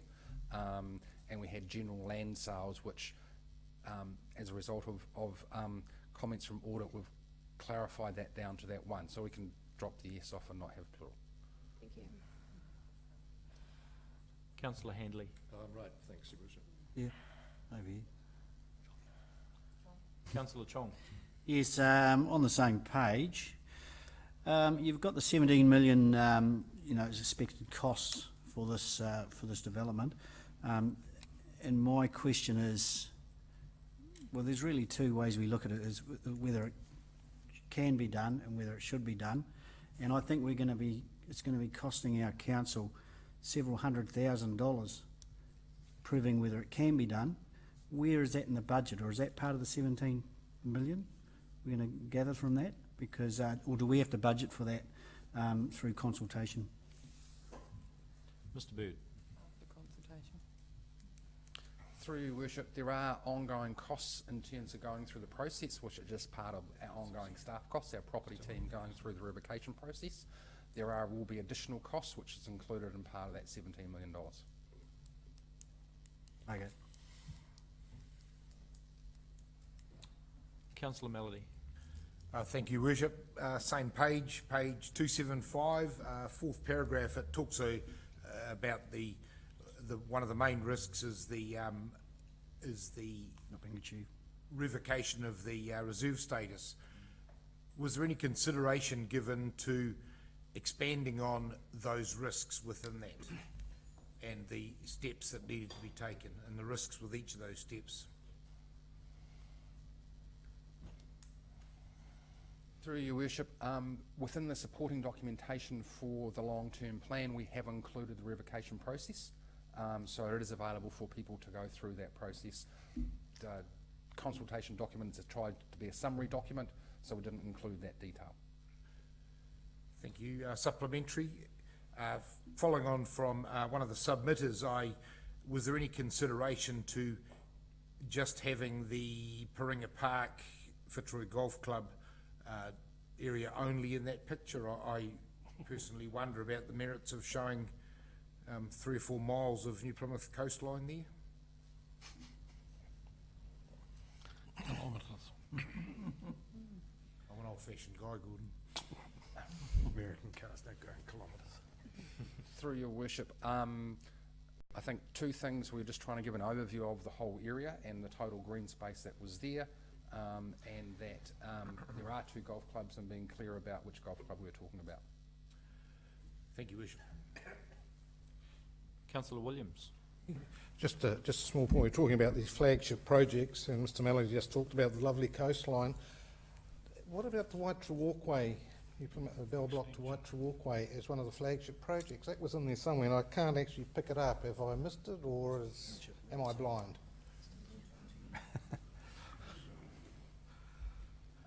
Through your worship, so the extension of the coastal walkway from Bell Block to Waitara, or from Waitara to Bell Block, is still included in the long-term plan. What, again, in discussions with the audit, they wanted to clarify it down to what the key issue was, or key issues, and so it is included in there as is $5 million of other land sales to fund that. Okay. One more question here. Councillor Chong. Yes, on the same page. Take it you were holding 3 fingers up and not 2. Oh, I wouldn't do that. Yep. Just the last paragraph where it says option 2, 33 million for the redevelopment of TSB Stadium. As I said in one of my talks earlier on, we were told 26 million, now it's 33. Is that 33 million the price is priced up now, or the price in 7 years? Because in 7 years it could be 42. So through your worship, the 33 million has been inflated from the previous information that we've had based on Beale's estimate of cost increases for capital projects over the period from now until then effectively. So it's inflated to 2026, is that right? Okay. I stand wrong in my last debate then. Wouldn't be the first time. So, no further questions. I'll move this. Oh, sure. Other funding options. It's a question at what stage would we consider approaching businesses and other community organisations for funding? As it says in the document, historically major projects have attracted contributions from community and other groups, and I think Taranaki has been spectacular in that regard. So my question is, wouldn't we want to assess this level of funding ahead of any other and ahead of borrowing? Mr. Bird.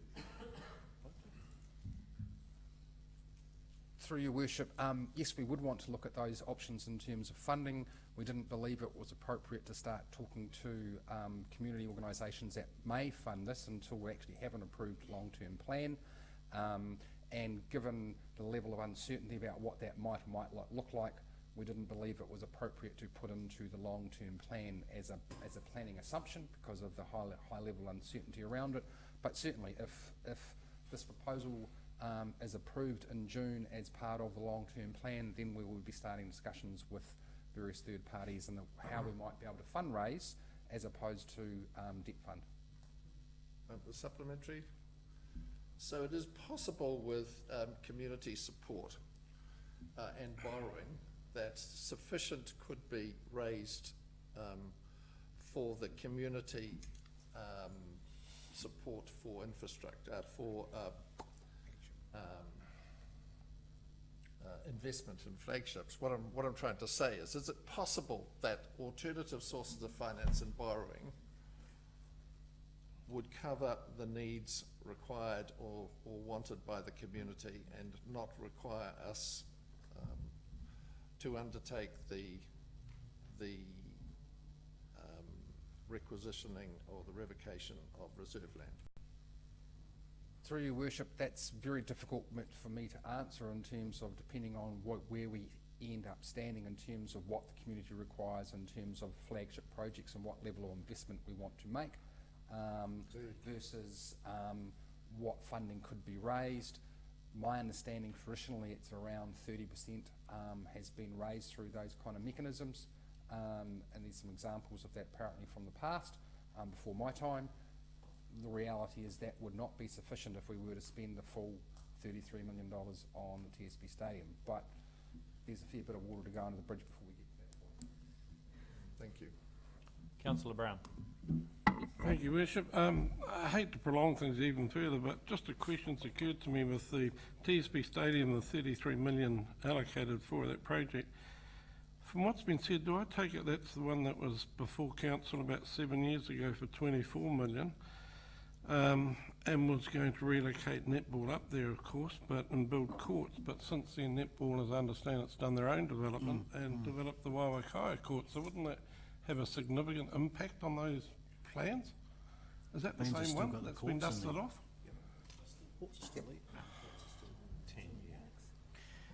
Your Worship, I may be able to help on this matter. I'd rather get it from an officer, if you don't mind. Oh, okay.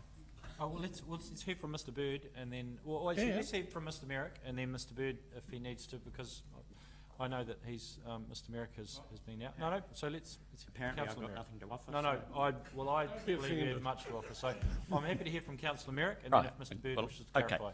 Okay. Just in regards to where netball are at the moment, the reason why they were forced to go ahead was a health and safety issue. So they couldn't wait until they were to go up to the TSB Stadium. So that's what forced them to force their hand. Interesting, but not relevant. Could I have an answer now? I'll make note of that. There's a booking at the bike sheds prior to yours.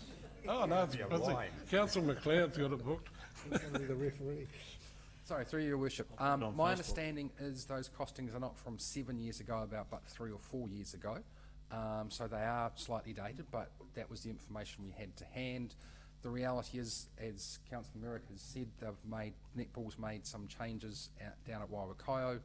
That was always done on the basis that they minimised those because they're still waiting for a decision from council about what we might or might not do up at the TSB Stadium.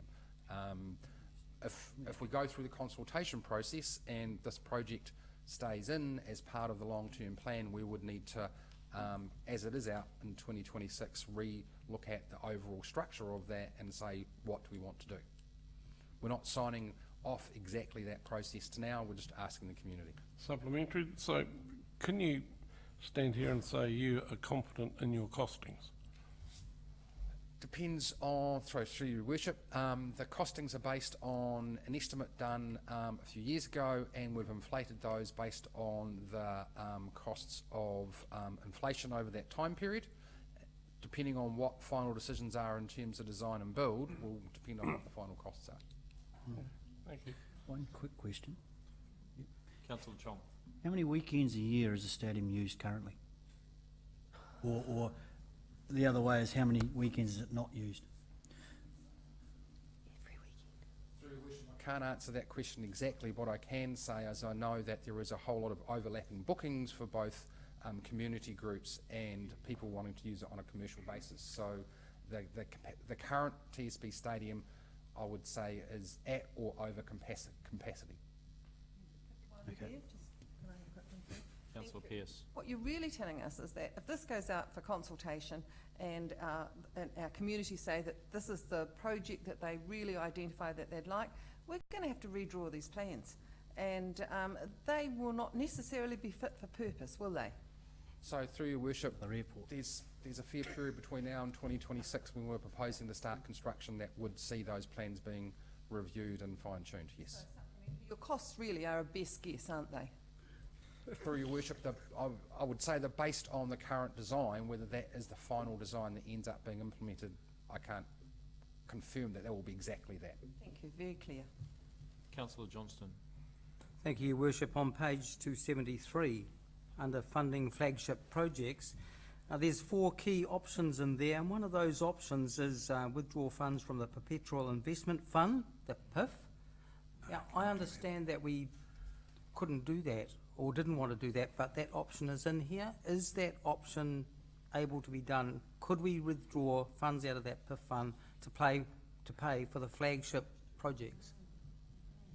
Through your worship, so the current governance deed set up between the council and the New Plymouth PIF Guardians does not allow that, and as we noted in the consultation document, it would require a change of policy from council. The council can choose to change policy at any point in time. I would note that actually to change that policy requires a 75% majority of council.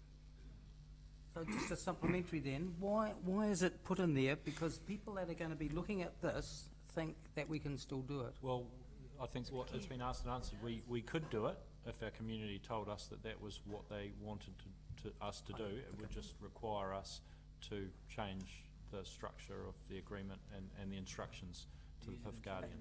That's easy enough to do, Your Worship? I wouldn't say it's easier. It would require 75% vote from around the table. Easier than reserve land. Further questions? Councillor Hand. Just going back to the audit report, it's due in 2 or 3 days, which kind of indicates there is some work to be done. At what stage or at what level of change would you be required to come back to council?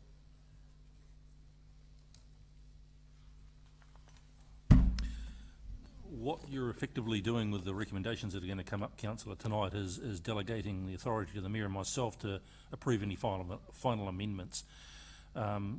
Based on the discussions to date, there is certainly nothing substantive in here. Those are the words the audit director used to me on Friday in a conference call that I sat in on. It's just purely a matter of timing, their resources, and the need to make sure everything is aligned.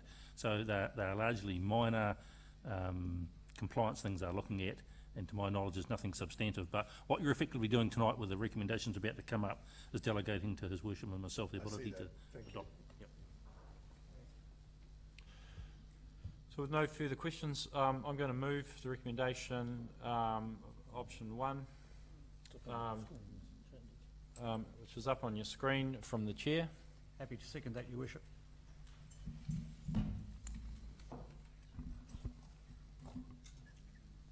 It's been a steep learning curve, this job,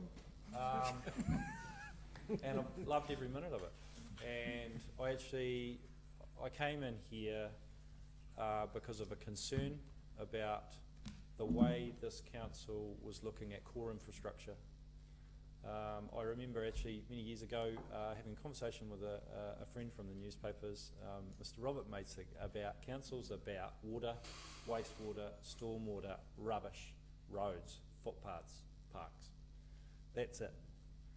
And he said, Neil, there's much more to a district than those things. If you want this district to grow, you have to have that point of difference. We have to create a place where our people can thrive. We need the libraries of this world. We need the swimming pools. We need the museums, and we need the art galleries. And at 20-something years old, I said, I don't need any of that. But now at 46 years old with 3 children,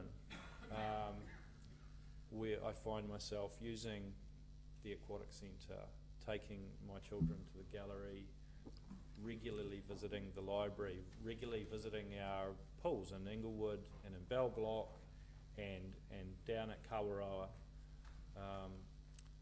using the walkways, enjoying the parks, visiting the zoo. These things are important. But as I sat there in my old office, I noticed that there was this looming threat on the horizon, this issue about where are we going to get our water in the future with this growing population, with this interesting sort of getting a huge amount of rain in a couple of hours, and then it's all gone out to sea with that, as Councillor McLeod so eloquently put it, the lack of storage. And nobody seemed to be asking the questions. And I went back to my, I suppose, default positions that actually councils were set up as a public infrastructure provider. That was the kind of the raison d'etre. And then over time, the community said, well, we have these other aspirations. So when we've developed this plan, we started when we came to office and said, here are these 10 focus areas, people. What do you think about this? Give us a steer. This is what we're thinking about. This is the stuff you told us about. We work for you. And the community came back and said that rubbish and roads and water and waste, that's your big focus. Get that done and do it well. Don't spend too much money. Do not keep putting our rates up. We cannot afford it. Increasingly, we are struggling to pay the bills. 100% in 15 years. Get that stuff done, but don't hit us in the pocket. That's what you've got to do. And so we've gone on, but through the top 10 and through the discussions with people, people said, hey, but hold on. We want to continue the momentum. We want these flagship projects. We want to see our community grow. And so this council has drawn a line and said, when it comes to our needs, I believe it's incumbent upon us to fund those out of rates and debt, the way that has traditionally been done for years. And I do not believe there's a person around this table that wants to see our infrastructure run down. That is our core business, and maintaining that to an adequate level that is legally compliant and meets our people's expectations is the minimum viable product of a council. That is the duty of care we owe to our people. And so we have said, given the history of how we got here, given the balance sheet, given the resources, and when I talk about resources, the resources of our people, we have said, this is what we believe we should do in this budget, and there is a very good focus on infrastructure in here, including some additional work done following the water outage as a result of a fresh pair of eyes looking at things, and the change in standards, and the Havelock inquiry, and the fact that climate change it seems that this last 12 months we get hit by 50 mils of rain in 2 hours reasonably regularly. And then there's the other conversation about wants. And some people feel that it is outrageous that I've said that if we want to deal with the wants, which is not the core council business, we've got to think outside the square. Because we cannot expect households on tight budgets with minimum disposable income to be funding nice to haves. They have simply said to us, we cannot afford it. We've had deputation after deputation coming in and saying, we can't do it. So we've come up with a proposal, and we've put it out there, or we're in the process of putting it out there and saying, here are the needs, this is our core business, this is our duty of care. People in the community, if you want these cool things, we're going to have to figure out another way to do it, and we've put one up. And we've also put things like cashing in the PIF. Yes, we could debt fund all of them, but when we debt fund things, under no illusion, it has a direct impact on rates. There is no magic wand out there that's going to be waved that is going to pay for any of the things that we do. Yes, around the margins, we will find businesses that if we can engage with them and build their trust will come in, the likes of the Yarrow family. We've got organisations like the TSB Community Trust. So there are people around the margins that will help us, but ultimately we're on our own. We have to fund these things. Every now and then the government will come in and splash a little bit of cash around the margins. But we need to live within our own means. And if having a conversation like that says, this is the core stuff, this is what we have to pay for out of rates and debt, and this is how we proceed, If you want the cool stuff, we have to make some sort of new thinking, new ideas. We've really upset some people, and that was not my intention, but I accept that I have done that. And I must, look, I will apologise to the people who I've caused stress and anxiety to, because that was not the intention, but it was about having the big conversation. It is about saying, let's have the grown-up stuff, because I don't want this council arguing about whether parking should be $2 or $1.90 an hour. We actually say, if we want to do cool stuff in the future, we're going to have to figure out how to pay for it. And I'm sorry that that's a confronting argument or a confronting challenge, but that is the challenge that these people have to meet. We have to balance wants and needs. John's telling me I've got to wind it up. So what I'm saying is, let's go out and have that conversation with the community and understand this. This council's done more consultation in the build-up than this LTP than it has ever done before.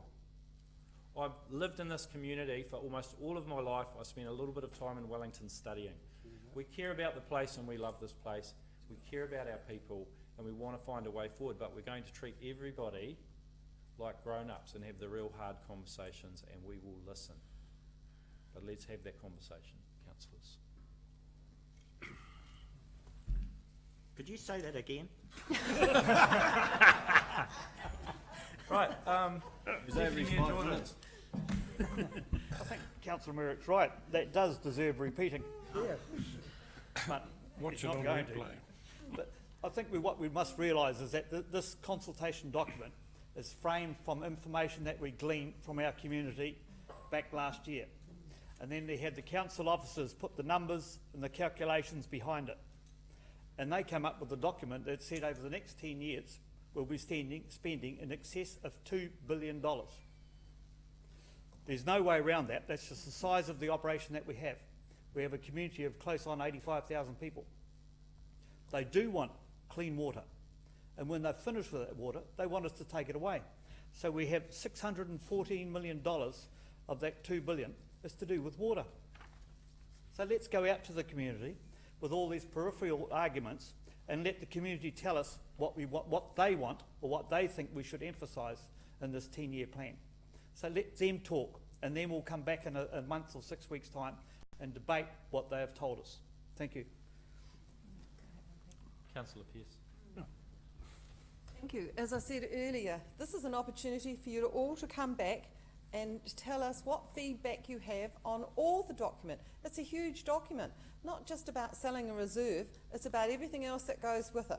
So I look forward to the feedback coming from the public in the next few weeks, and that's what this is about. It's having your say in what we are about to do. We can't make this decision without you.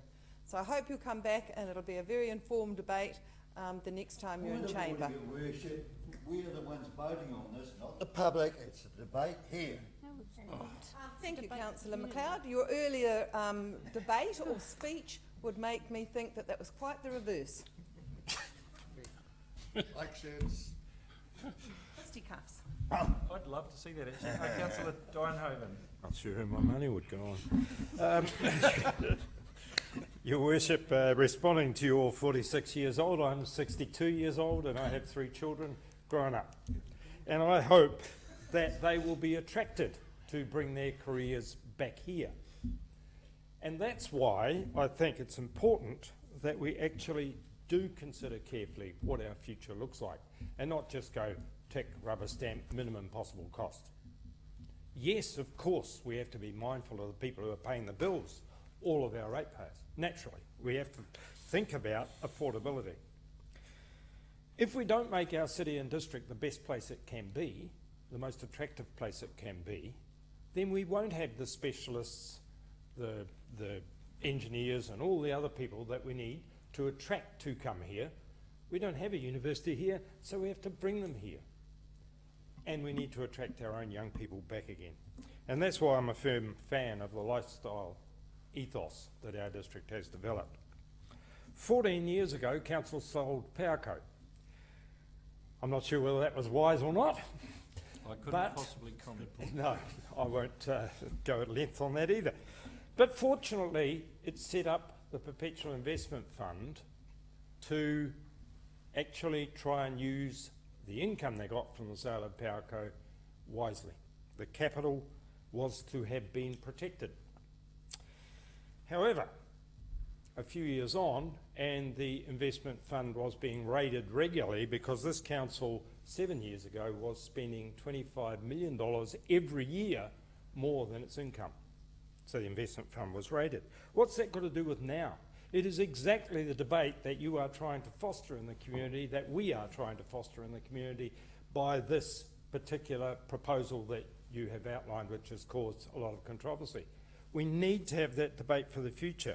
And I began my first election campaign for this council when I stood for mayor, saying that we either had to have a massive rates increase now, straight away, or we had to find a way of finding alternative funding. Because in my view, the PIF should not have been used, the Perpetual Investment Fund dividend, should not have been used to pay the daily costs of council. The things that council does, every council does, the roads, the rubbish, the water, the sewage, etc.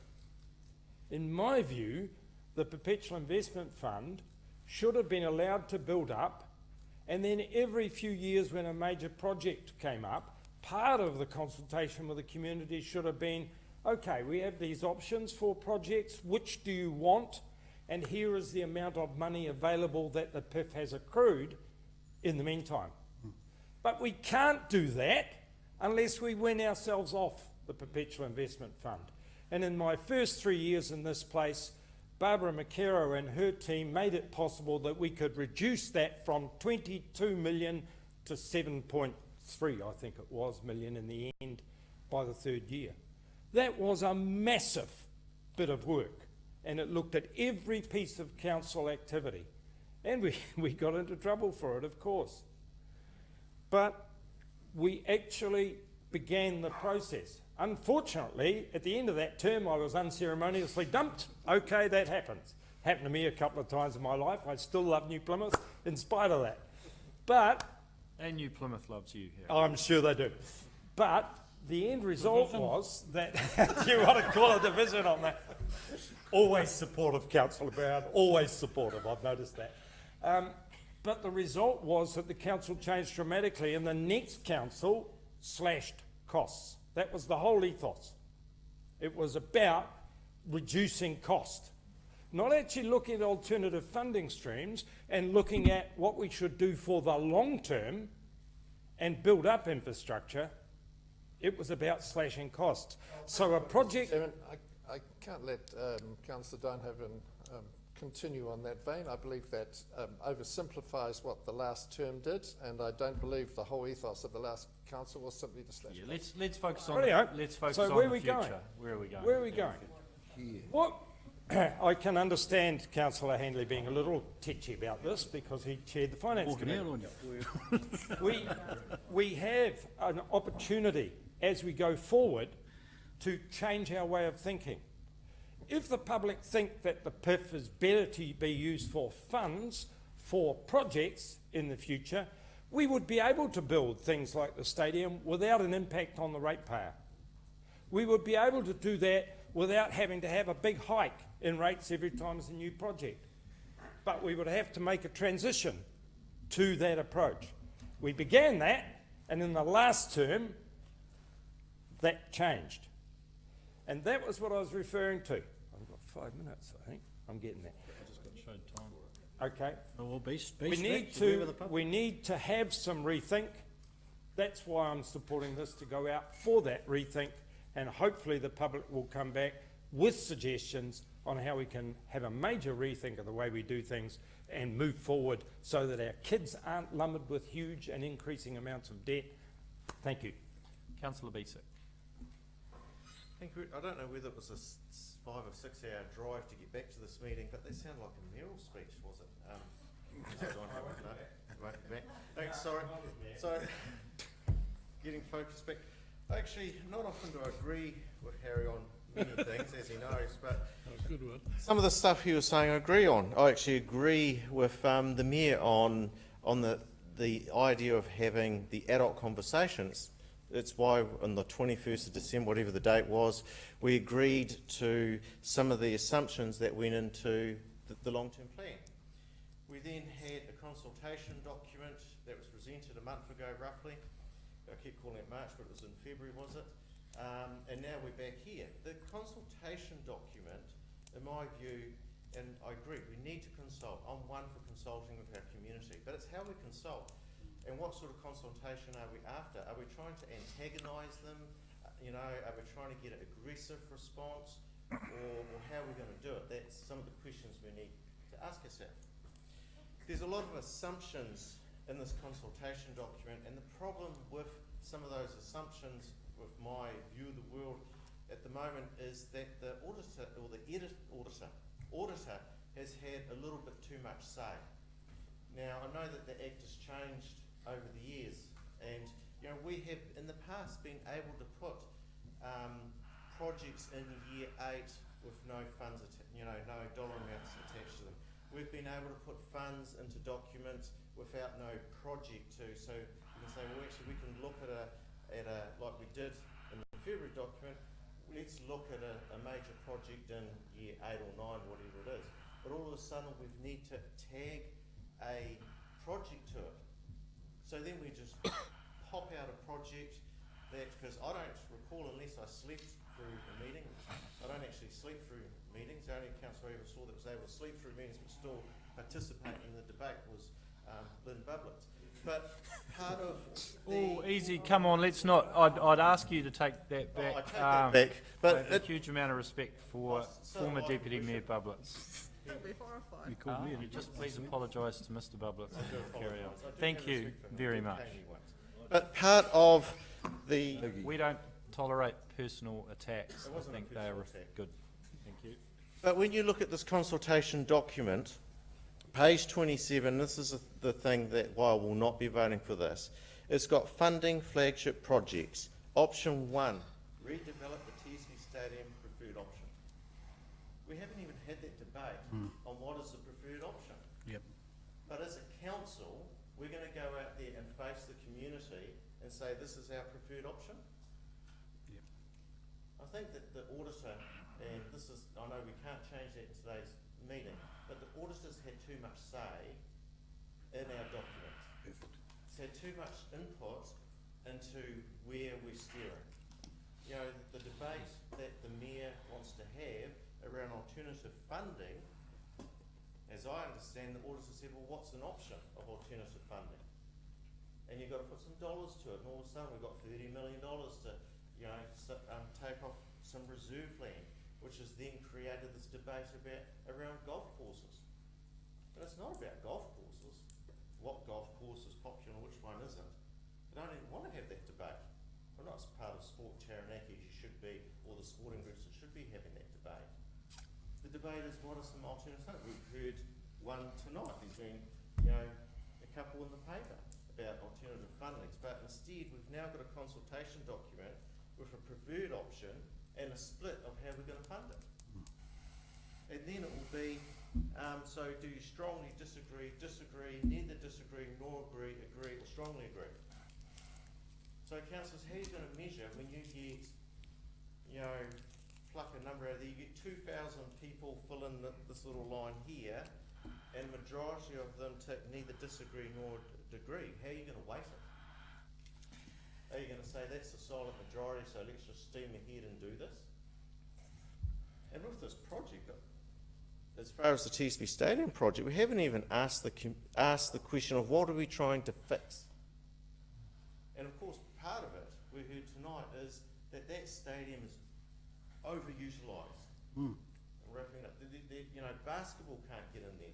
I'm still not convinced that putting netball courts is going to, and even doubling the size, is going to fix basketball or netball's problem. But we're going out, there's a preferred option with maps and diagrams of how it's going to look, and I think that's going to give the community the wrong message. So that's why I don't support it. And I suppose we're going to have some discussion, whether it's with the local government New Zealand or the Minister of Local Government or this government, you know, this government full stop, on how an auditor can have so much say and steer on a council document. So I don't support it because, as far as I say, this isn't my document, this is the auditor's document. Councillor Melody, followed by Councillor Chong. Thank you, Your Worship.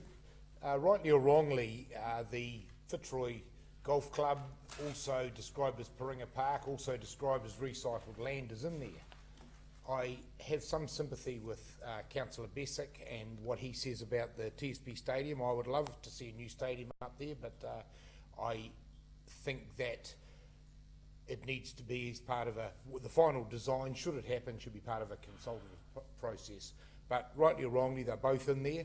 I suspect that we will get plenty of submissions from the Fitzroy Golf Club about the future of that land once the consultation process is over and they get to come and sit here and formally tell us what they think. I hope that debate doesn't impact on the other two messages in that document. One is the water. We've just had a water crisis. I completely disagree with Councillor McLeod. I think that the future of our water, that's all three waters, is very important to us. It's important to our children and our grandchildren. It's a growing city. We've got some problems that I don't think we're aware of, and the community needs to have an opportunity to voice their opinion back to us on what we should do. The third point that's in there is zero waste. It forms part of the whole lifestyle capital debate. Waste and disposing of it, a long time ago, as someone alluded to before, was just dump it in a hole or flush it out to sea. But that's long gone. We need to give our community some options around what they want to do with their waste. And it is a fair and right question to ask. The Mayor talks about needs and wants. Who are we to say, as a council, as a group of councillors, what some people's needs and wants are? One man's needs will be another man's wants, and another man's wants will be another man's needs. And until we consult on that, we will never know. So I support this going out. Thank you. Councillor Chong. Thank you. I won't support that. Councillor Bessick, great speech. And debate. And I totally agree. With the preferred options, you're right. We've got a preferred option, but and you're correct, and that's why I asked the question: how many days is the sports hub used? And they said it's used every weekend. Well, how can we actually have netball up there every weekend if it's being used every weekend now? It's actually going to make the problem worse for $33 million. 8 years' time is when we could be looking at this. In 8 years, a lot can happen. There are other preferred options that we aren't even looking at. And I'll bring it up. It's development of the Eastern Port. You know... What is this project of which you speak? Okay. Now what you've got to realise is we've got a new government now. There's $1 billion to the regions. That new government has just signed off 8 redevelopments for ports around New Zealand. We need that developing more than any other port. We could get it funded by the government, and that means a same project costing $33 million could only cost $10 million.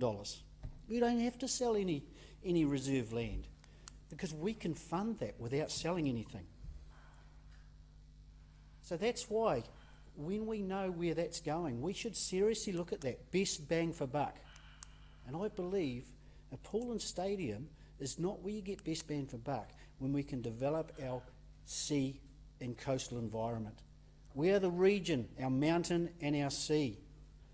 And we think a pool and stadium is the way to go. It's not. So the preferred option I don't agree with. And one more thing, councillors, as Councillor McLeod touched on it. Today, I mean, there was a petition of 2,000 that went through. The other one was 3,000 for Mary Wards, and the other one was 1,000 for the Len Lai. We all said, let's talk like adults and let's discuss like adults. Let's get it out for consultation. Well, what did we do? Our 3 biggest, okay, the Len Lai Centre, over 80% didn't want it. We've got it. The Maori wards, over 80% didn't want that. How did we vote in the first place? We're not listening to the people. We need to listen to the people. And if this goes out for consultation, councillors, think about it. Do we want to be known as the council that actually doesn't listen to the people? Because this was a huge support in the room tonight. We need to listen to our people.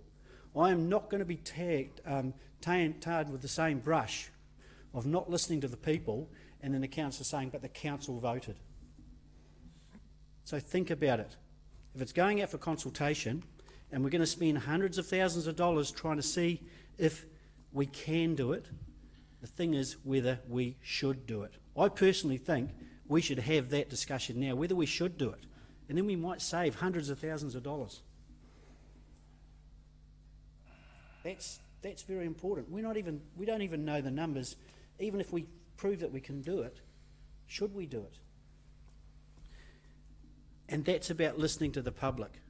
So hopefully we don't do it a third time, not listen to the people when the people say don't do it. Councillor Brown. Oh, I've got. Yeah, there was a bit of a queue I'd had, but. No, look, I'm prepared to. Oh, thank you very much. Oh, okay, I'll swap you guys around. Thanks. Councillor Merritt. Look, I just think in regards to the long-term plan, we just still need to calm down a little bit and not get too worried about it. We know what the process is and it's about to start. It's across the start line tonight, hopefully. Well, I'll certainly be voting for it and just let it go out there. But in the end, 99.9% of our people couldn't give a stuff. They just don't care. They care about the things that affect them on a daily basis. Unless there's a kind of a burning issue, I don't really see the burning issue. We're going to get a slight interest, of course, spike in interest from our friends at the Fitzroy Golf Course. So that'll make things a little bit more interesting, and that's good. We look forward to that. But I really think that, I don't really think about, not having it forward and I just think we need to kind of calm down. The long-term annual plan is it just comes around and then it just follows a natural course. But in the end, the excitement for us is, of course, on the day that it comes back and we have the big debate. And again, the audience will be there watching us. That's when we make the decisions that affect us for many, many, many years. So to me, I just kind of relax and butt out at this point. If members of the public want to get a hold of me and come and see me and email me and talk to me about their issues, that's great. I see it as part of my role as a councillor, and I'll do that for the next couple of months.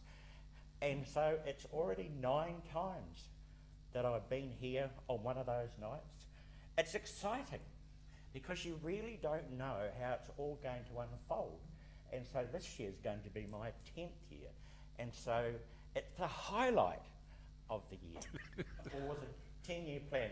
It's slightly different, but you understand what I'm saying. Yeah. It's important. It's very important to what we do. I'm a bit surprised about you. You've gone very negative recently. Yes, you. You were pointing at me. The long drive. Let's be respectful. Grumpy old man. Thank you very much. Thank you, and thank you to Councillor Brown for being so gracious. And let the record show that Councillor Merritt was pointing at Councillor Basic. Thank you. But look, naturally it will be recorded, but look, I'm glad I let you go first, Councillor Merritt, because you touched on something there and it does need correcting. It's not actually about the Fitzroy Golf Course. Quick turn to the side, Councillor McLeod.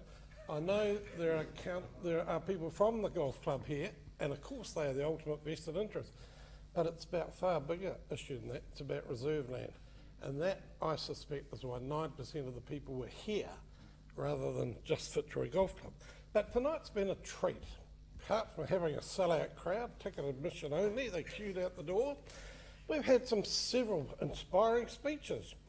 Councillor Dienhoven with his own version of recent history, which was... Check facts and figures if you want. I defer to Councillor Handley's on this, but seriously, no, when you were me, you did a good job. And history will record that. You bit the bullet and it came back to shoot you in the bum. Never mind. Councillor Besic. Councillor Besic, you used the word negative, didn't you? When talking about him. And less of the pointing, please. Okay, it seems to be getting a little just bit... making a point, sir. Get it? Oh. And Councillor Besic, part of your speech I strongly agreed with, other parts I strongly disagreed with, other bits I just agreed with, and other bits I somewhat agreed with. But the best speech tonight came from His Worship the Mayor, and I have to congratulate you, because you inspired me. And out of it I've come up with just a few burning issues that I would like this council to resolve. Firstly, you moved me, would you accept an amendment that we reduce the parking to $1.90 an hour? No. Oh, damn. Secondly, does anyone know what the cricket score is and have the bombs all gone out? Have we won the test? No. Oh, damn. Thank you. Thank you, Councillor Brown. Councillor McLeod. All you do is ball tampering, Councillor Brown. Take your hands out of your pockets, sir. Reputation tampering. hands and Right, pockets. councillors, I'm not going to mention too much about this because most of the points I've already brought up in the previous tab. But I'll just concentrate on the documentation here in this regards. Firstly, the type of questions been asked in the feedback.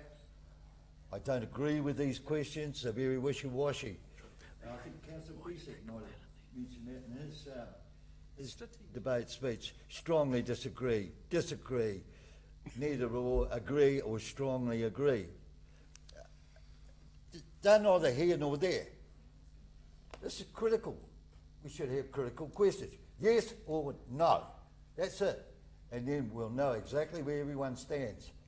No wishy-washy there. So I don't agree with the questioning type that's been answered for critical questions. It doesn't give a definitive answer. And that's what we're required to make decisions, councillors, definitive answers. The second part I will talk about is the actual Auditor General's report. I know, and I've heard what was said up there, but there is no Auditor General's auditor's report on this. In the Local Government Act states, section 93C, subpara 4, the consultation document must contain a report from the Auditor General. Nowhere does it state in the Act that the Mayor and the CEO be given delegated authority to approve any final amendments required by Audit New Zealand. So that is outside the scope of the Acts, councillors, doing that. Now, in my view, I don't rubber stamp. I don't sign away approval. That's not what the folk elected me for. I'm here to cite and make a decision on what should be on my council table. And it's not. So I'm not approving that. It should be on my desk. I'm not giving away my authority as such. I want to see it myself. And it's supposed to be there according to the Act. And even the amended Act, if you're amending an Act, it says that. It should be there. But it's not. So in those facets, I disagree with. And you've all heard me reference the LTP, what I think of it. So I'm not going to bring those up here. So I vote no. We haven't called the vote yet. Councillor Hitchcock. Awesome. Firstly, thank you to our team for putting together such a thorough and comprehensive document, especially with the water crisis and doing an amount of work in those last 3 weeks.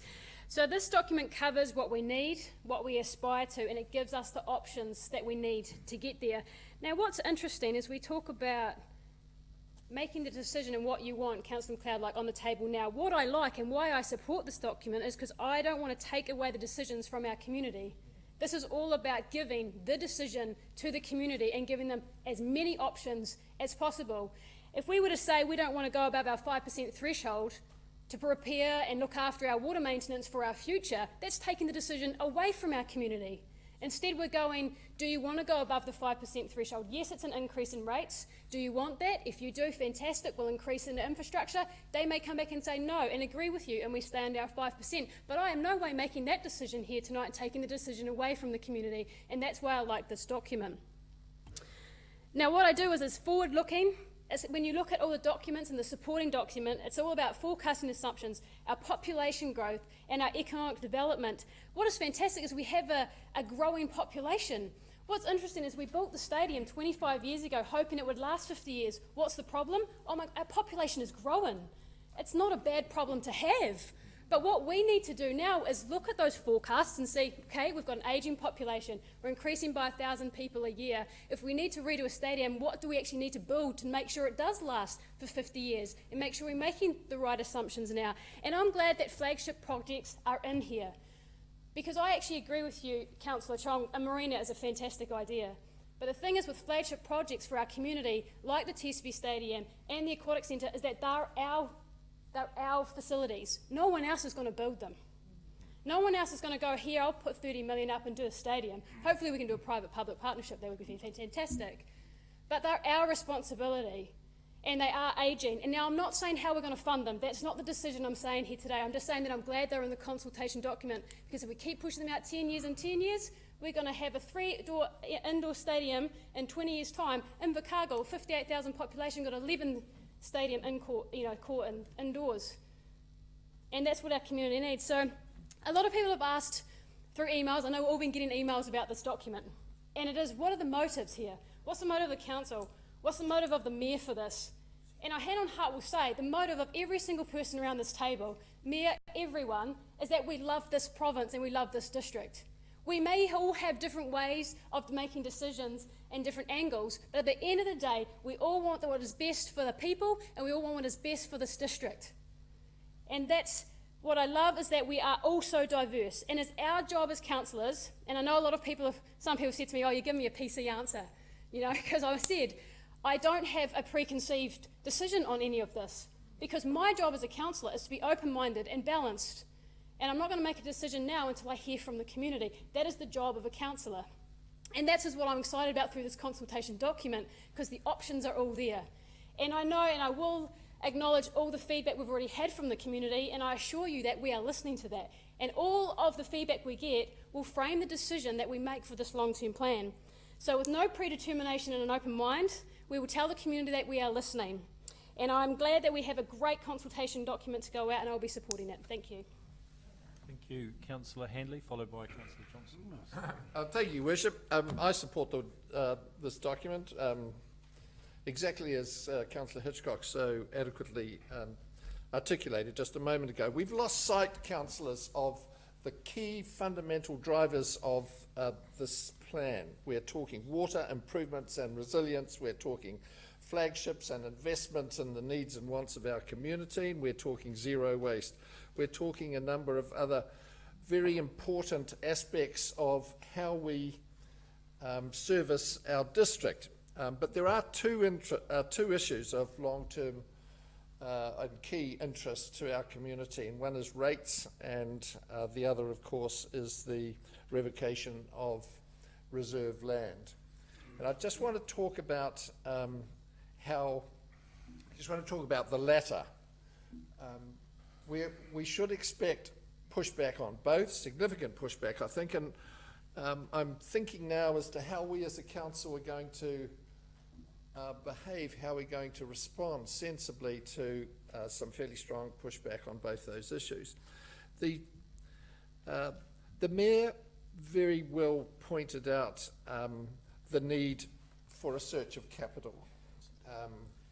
At an early stage, this council considered flagship, the investment in flagship, the needs and wants of our community, and decided that we needed to have that conversation in a search for capital. That was a well-intentioned undertaking to attempt to identify significant areas of capital to drive and invest in our flagship enterprises. But that's been taken over, hijacked, if you like, by the proposal for Piringa Park. And I am really disappointed with that, because we want our community to not only come to us with a problem they've got, we also want them to come with a solution. And unless we find a solution that's acceptable to our community, then I fear that some of those flagship ambitions will not be achieved in the long term. Nevertheless, I do support this going out for consultation, and I look forward to the submissions, and I will be considering in the meantime just how I think we may be responding to some of those issues that will come back to us. Thank you. Councillor Johnson. Thank you, Your Worship. It's all been said before, unfortunately, and I think I will be supporting this, of course, because we do have to go out to wider consultation. That's what we are here for. And I am addressing the councillors, Councillor McLeod. But, you know, we've had that water problem, and I'd really like to take this opportunity to thank the CEO and our officers for doing such a great job, because they have been under immense pressure, the most pressure that I have seen since I've been on this council, to get this documentation through. I do have some concerns, like Councillor Bisick. I have some concerns about the TSB Stadium. I have some concerns that we are losing some of our flagships that we've discussed before and want to push through. I have concerns with the Waitara Stormwater, that it may be pushed aside because of other things that are coming through.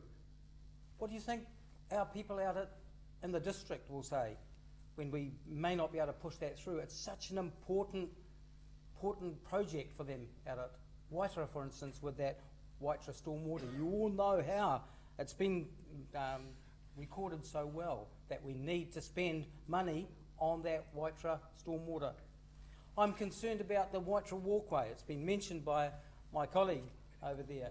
I hope that it's not pushed out, and I hope that that flagship and that project, those flags are still flying for those. Let's go out, get this public consultation through, then we can have a debate. Then we can stand up and fight for what project that we want in there, around this table, when we've had that consultation. Thank you, Worship.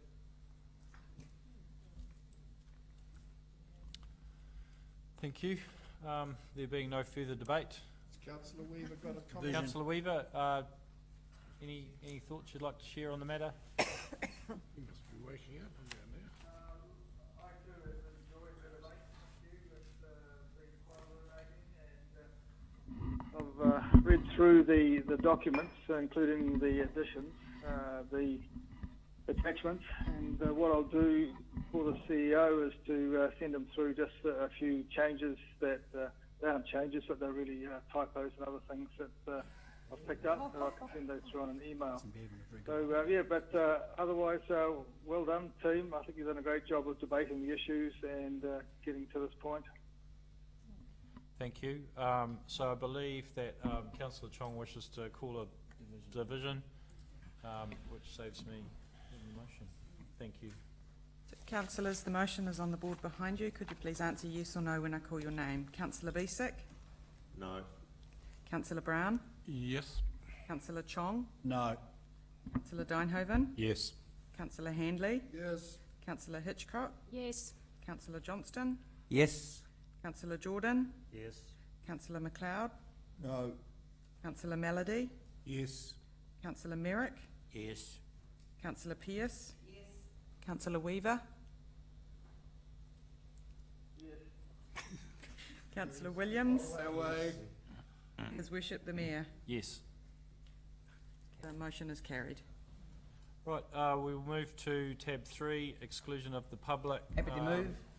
Moved by Councillor Johnson, seconded by Councillor Pearce. Any debate? Yep. All in favour say aye. Aye. All against say no. The motion is carried. We'll take a 5-minute adjournment, come back at 6:40 PM. Thank you, everybody. It's true, if I'm not here, I can just listen on the phone and still got voting rights. What about looking at body language and all that? Oh, I know, except. It's the modern way now, I think. Well, that's yeah, but technology. they should do it on video. They shouldn't do it. Oh, that's all right, because I'm going to take 6 months off to go around New Zealand in my camper van. I'll just be able to bloody attend every meeting and bloody say I've attended, because if you're not here, so the rule is if you're not here, okay,